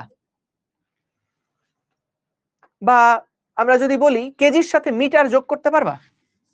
কখনো বলা হলো যে একটা বস্তার মধ্যে 10 কেজি চাল আছে, এই 10 কেজি চাল ধরো আমরা 10 মিটার দৈর্ঘ্য পর্যন্ত নিয়ে গেলাম, বা ধরো আরেকটা বস্তা আছে, সেই বস্তার কথা বললো যে এখানে 10 মিটার হাইট পর্যন্ত চাল আছে, তাহলে টোটাল কত চাল আছে? তুমি কি এই কেজি আর মিটার কি যোগ করতে পারবা? কখনো ভিন্ন ভিন্ন একক কিন্তু যোগ করা যায় না। তাহলে বলো তো, কৌণিক ভরবেগের সাথে কি রৈখিক ভরবেগের রাশি যোগ করা যাবে? বলের সাথে কি টর্ককে যোগ করা যাবে? যাবে না। কখনো দুইটা ভিন্ন ভিন্ন একক কিন্তু আমরা যোগ করতে পারবো না। তাই দেখো, আমরা যদি এই লোকটা 5 মিটার পার সেকেন্ড বেগে রওনা দিছে, তরমুজ ভাইয়ার ভর হচ্ছে 90 কেজি, 90 কেজি ভর নিয়ে এসে 5 মিটার পার সেকেন্ড বেগে রওনা দিছে, বলো তো এর আসলে কি রৈখিক ভরবেগ আছে বলেই মনে হচ্ছে না? এর একটা রৈখিক ভরবেগই কিন্তু আছে। কিন্তু আমরা যখন শুরুতে আদি ভরবেগ ছিল 0, শেষে কৌণিক ভরবেগ, আদি কৌণিক ভরবেগ 0, শেষ কৌণিক ভরবেগ কার কার থাকবে? শেষ কৌণিক ভরবেগ থাকবে আমাদের এই ওয়াটারমেলনের, তরমুজ ভাইয়ের, এবং থাকবে ডিস্কের, এবং থাকবে ডিস্কের।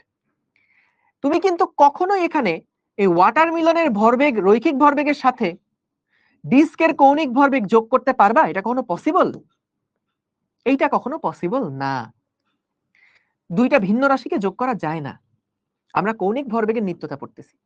তাহলে আমাদেরকে আসলে বের করতে হয়, যদিও এটার বেগটা রৈখিক, এই রৈখিক বেগের হলেও তার ও বিন্দুর সাপেক্ষে কৌণিক ভরবেগটা কত হইছে, তার ও বিন্দুর সাপেক্ষে কৌণিক ভরবেগটা কত হইছে, এইটা আমাদেরকে জানতে হয়।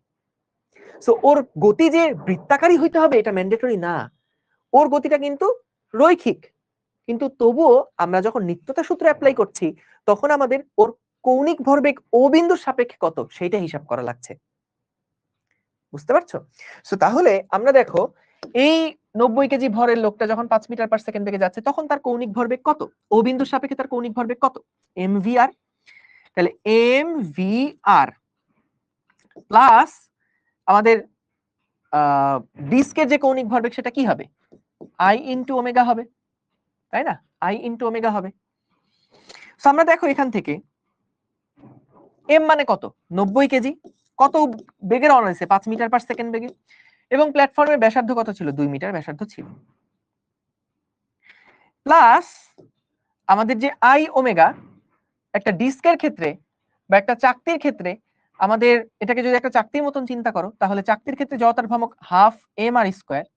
সো চাকতির ভর ছিল হচ্ছে 30 কেজি, চাকতির ব্যাসার্ধ ছিল হচ্ছে 2 স্কয়ার ইনটু ওমেগা।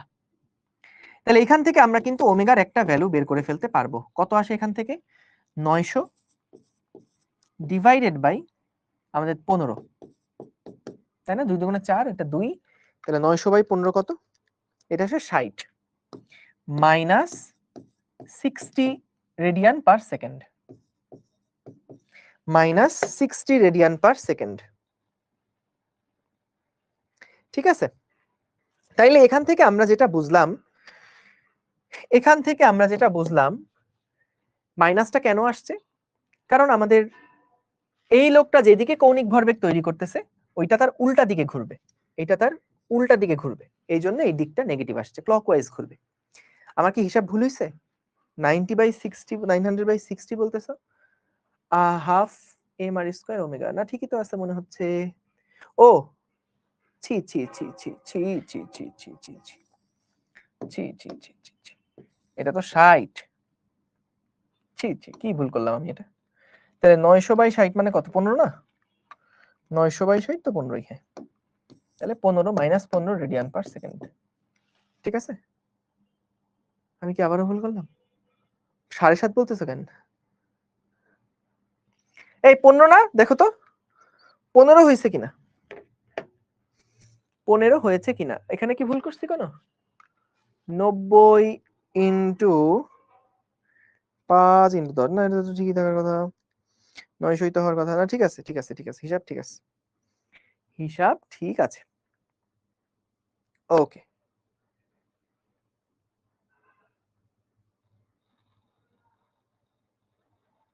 ডান। তাইলে সো আমরা এখান থেকে যেটা দেখলাম যে দেখো, এই যে শুরুতে বললাম না যে একটা বস্তুর রৈখিক ভরবেগ থাকলেও তার কৌণিক ভরবেগ বের করা যায়, এবং তুমি যদি এখানে কৌণিক ভরবেগ বের না করতা যে ও বিন্দুর সাপেক্ষে ওর কৌণিক ভরবেগ কত, তখন কিন্তু এই ভরবেগের নিত্যতা অ্যাপ্লাই করতে পারতা না। আর একটা সিম্পল এক্সাম্পল দিই, ধরো এখানে একটা দরজা আছে, এই দরজাটা এভাবে করে ঘুরতে পারে, এভাবে করে ঘুরতে পারে। এখন মনে করো, আচ্ছা এরকম অঙ্কই আছে একটা, দাঁড়াও, এই যে এইরকম একটা দরজা আছে, বুঝছো? এই দরজাটা এই অক্ষের সাপেক্ষে এভাবে করে ঘুরতে পারে। এখন কি হলো, এই দিক বরাবর মনে করো আমরা একটা বলকে ছুঁড়ে মারলাম, তাহলে বলের কি রৈখিক ভরবেগ আছে না? এর কি কোনো কৌণিক বেগ আছে? বলের কি কোনো কৌণিক বেগ আছে? আমি তো এটাকে সোজা ছুঁড়ে মারছি, এমনি করে সোজা ছুঁড়ে মারছি, ওর কিন্তু কোনো কৌণিক বেগ নাই, ওর কিন্তু শুধুমাত্র রৈখিক বেগ আছে। কিন্তু দেখো, যখন এটা ধাক্কা দেওয়ার ফলে এই পুরা দরজাটা, বল সহ দরজাটা যখন ঘোরা শুরু করবে, এই বরাবর যখন এটা যাওয়া শুরু করবে, তখন কিন্তু আমাদের এই বলটার আগে কৌণিক ভরবেগ কত ছিল সেটা হিসাব করতে হবে। কারণ আদি কৌণিক ভরবেগ সমান সমান তো শেষ কৌণিক ভরবেগ, শেষে তো এর একটা কৌণিক ভরবেগ অর্জন হয়েছে, আগের একটা রৈখিক ভরবেগ ছিল, ঠিক আছে, কিন্তু এই রৈখিক ভরবেগটা কৌণিক ইফেক্ট কত, এই রৈখিক ভরবেগটার কৌণিক ইফেক্ট কত, সেটাই কিন্তু ভরবেগ ভ্রামক। বলতো ভ্রামক মানে আমরা কি বলছিলাম? ইফেক্ট বলছিলাম না? বলের ভ্রামক মানে হচ্ছে বলের প্রভাব কত, বলের ইফেক্ট কত ঘোরানোর জন্য। তারপরে জড়তার ভ্রামক মানে কি, জড়তার প্রভাব কত ঘোরার ক্ষেত্রে। ঠিক তেমনি কৌণিক ভরবেগটাকে কিন্তু ভরবেগ ভ্রামক বলা হয়, যে ভরবেগের প্রভাবটা কতটুকু, যে যখন এটা এরকম করে ধাক্কা দেওয়ার ফলে এটা যখন ঘুরতে শুরু করবে, তখন এই বস্তুর যে ভরবেগ, সেই ভরবেগের প্রভাবটা ঘূর্ণনের ক্ষেত্রে কত, এই ভরবেগটা কতটুকু প্রভাব রাখবে বস্তুটাকে ঘোরানোর জন্য, সেটাই হলো ভরবেগ ভ্রামক বা কৌণিক ভরবেগ। বুঝতে পারছো? সো আমাদের আশা করি ক্লিয়ার হইছো যে ভাইয়া একটা ঘূর্ণনশীল বস্তু না হলেও তার কিন্তু কৌণিক ভরবেগ থাকতে পারে, এবং কৌণিক ভরবেগটা কারো না কারো সাপেক্ষে থাকতে হবে।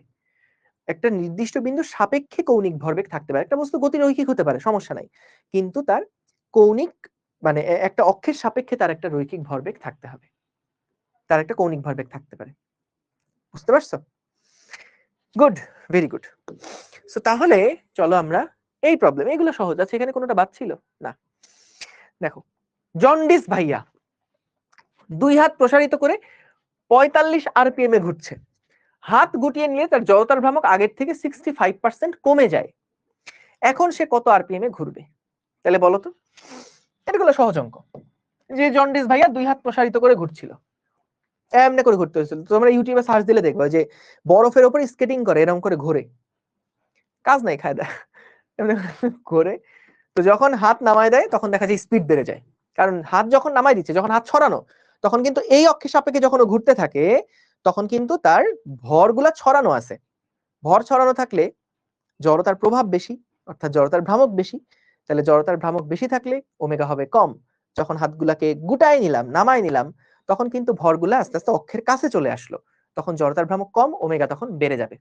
ঠিক আছে, ওমেগা তখন বেড়ে যাবে।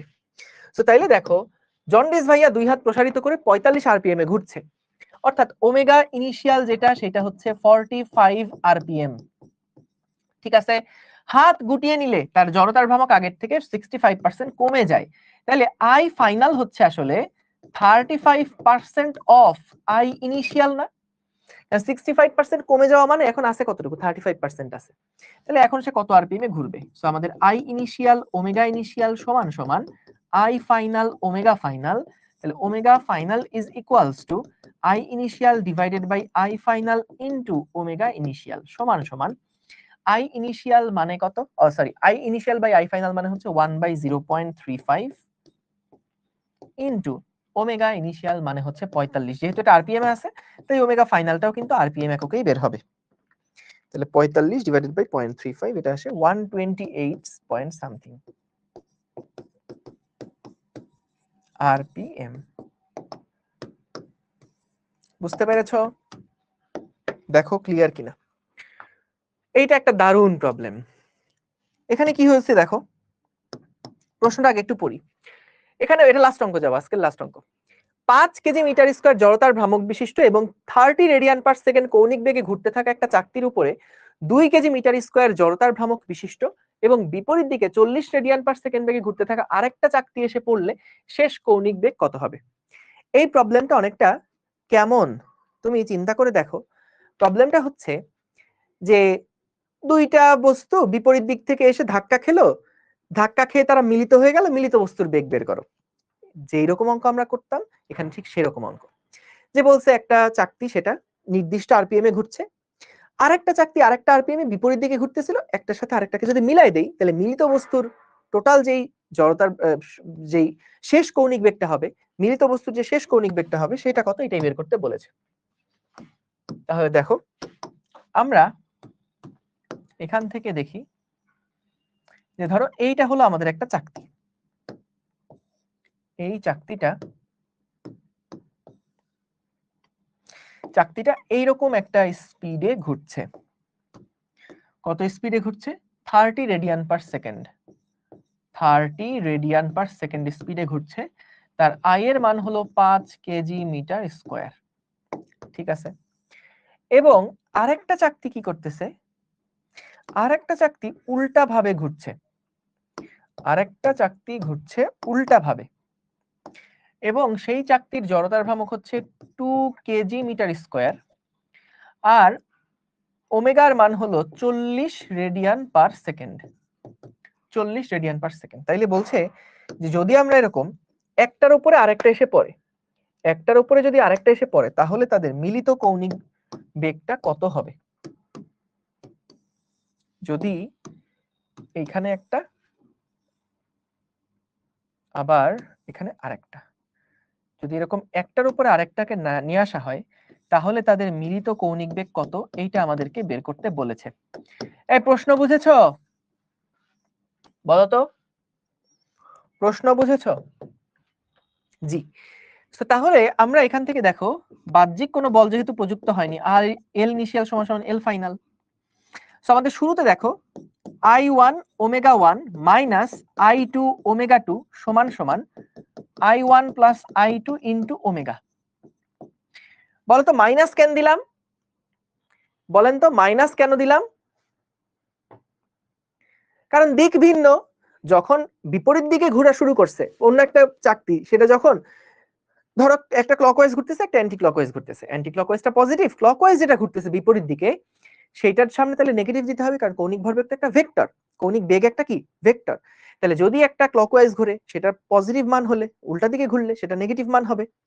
তাহলে আমরা এখান থেকে দেখো যেটা দেখি, I1 ওমেগা 1 সেটা হলো 5 KG metre square into omega মানে হচ্ছে 30 মাইনাস I2 হচ্ছে 2, I2 হচ্ছে 2 ইনটু ওমেগা 2 মানে হচ্ছে minus 40 is equals two I1 plus I2, এটা হচ্ছে 5 যোগ 2 ইনটু ওমেগা ফাইনাল। তাহলে ভাই আমরা এখান থেকে ওমেগা ফাইনাল কত বের করে ফেলবো। দেখো ওমেগা ফাইনালের সাইনটা যদি পজিটিভ আসে তাহলে তুমি মেইন সমীকরণে যার সামনে পজিটিভ ধরছো সেটা যেই দিকে ঘুরতেছে ফাইনালটা সেই দিকে ঘুরছে। কথা বুঝছো? মনে করো ওমেগা ইনিশিয়াল যেটা, এইটা তো আমাদের অ্যান্টি ক্লকওয়াইজ ছিল, এটাকে পজিটিভ ধরতেছে, এটাকে নেগেটিভ ধরছে। যদি দেখা যায় আমাদের ফাইনাল ওমেগাটা পজিটিভ আসলো, তার মানে সেটা এটার মতন করে ঘুরছে, ফাইনালি সেটা এরকম এটার মতন করে ঘুরছে। আর যদি নেগেটিভ আসে তাহলে ফাইনালি সেটা এটার মতন করে ঘুরছে। তাইলে এখান থেকে দেখো, ও না আবার মাইনাস হবে না, sorry sorry sorry sorry sorry, minus তো সামনে দিয়ে নিছি। একটা কাজ করতে পারি, এটা পরের লাইন বোঝানোর জন্য এইভাবে লিখতে পারি যে এটা প্লাস ছিল, মূলত মাইনাসের কারণে মাইনাস চলে আসলো। ধরো এক লাইন একটু বেশি লিখে রাখি, তাইলে আর কোনো কনফিউশন হবে না। তাহলে এখান থেকে এটা বাদ আর এখান থেকে এটা বাদ, ঠিক আছে। তাহলে কত আসে? ওমেগা ফাইনাল এটা সমান সমান হচ্ছে 150 মাইনাস হলো গিয়ে 80 ডিভাইডেড বাই 7, তাহলে কত হচ্ছে 10 রেডিয়ান পার সেকেন্ড। ঠিক আছে, 10 রেডিয়ান পার সেকেন্ড। তাহলে যেহেতু পজিটিভ রেজাল্ট আসছে, পজিটিভ কার সামনে ধরছিলাম? প্রথম চাকতির সামনে ধরছিলাম, তাহলে প্রথম চাকতির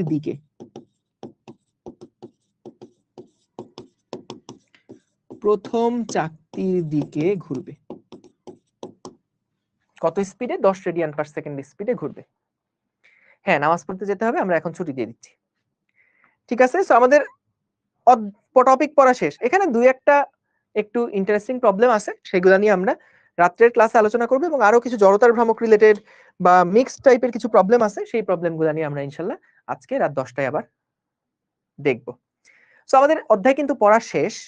সো লাস্টে যে ম্যাথগুলো আছে সেগুলো হয়তো আমি রেকর্ডও দিয়ে দিতে পারি, সো তোমাদেরকে আমি জানাই দিব, কারণ ওই ক্লাস থেকে নতুন কোনো থিওরি পাবা না, জাস্ট এক্সট্রা কিছু ম্যাথ প্র্যাকটিস করা আর কি। ঠিক আছে, অপার ভাই ইনশাআল্লাহ তোমাদের আগামী বৃহস্পতিবার থেকে শুরু করবেন। এই 10 কিভাবে তাহলে? মানে 10 হবে তাহলে? আচ্ছা ঠিক আছে, ঠিক আছে তাহলে থ্যাংক ইউ সবাইকে, দেখা হবে ইনশাআল্লাহ তোমাদের সাথে আবার। আমি যেটা বললাম যে হয় আজকের ক্লাস রেকর্ডও দিয়ে দিতে পারি, কারণ নতুন কোনো থিওরি নাই, জাস্ট কিছু ম্যাথ প্র্যাকটিস। ঠিক আছে, ওকে, থ্যাংক ইউ, আসসালামু আলাইকুম, আল্লাহ হাফেজ।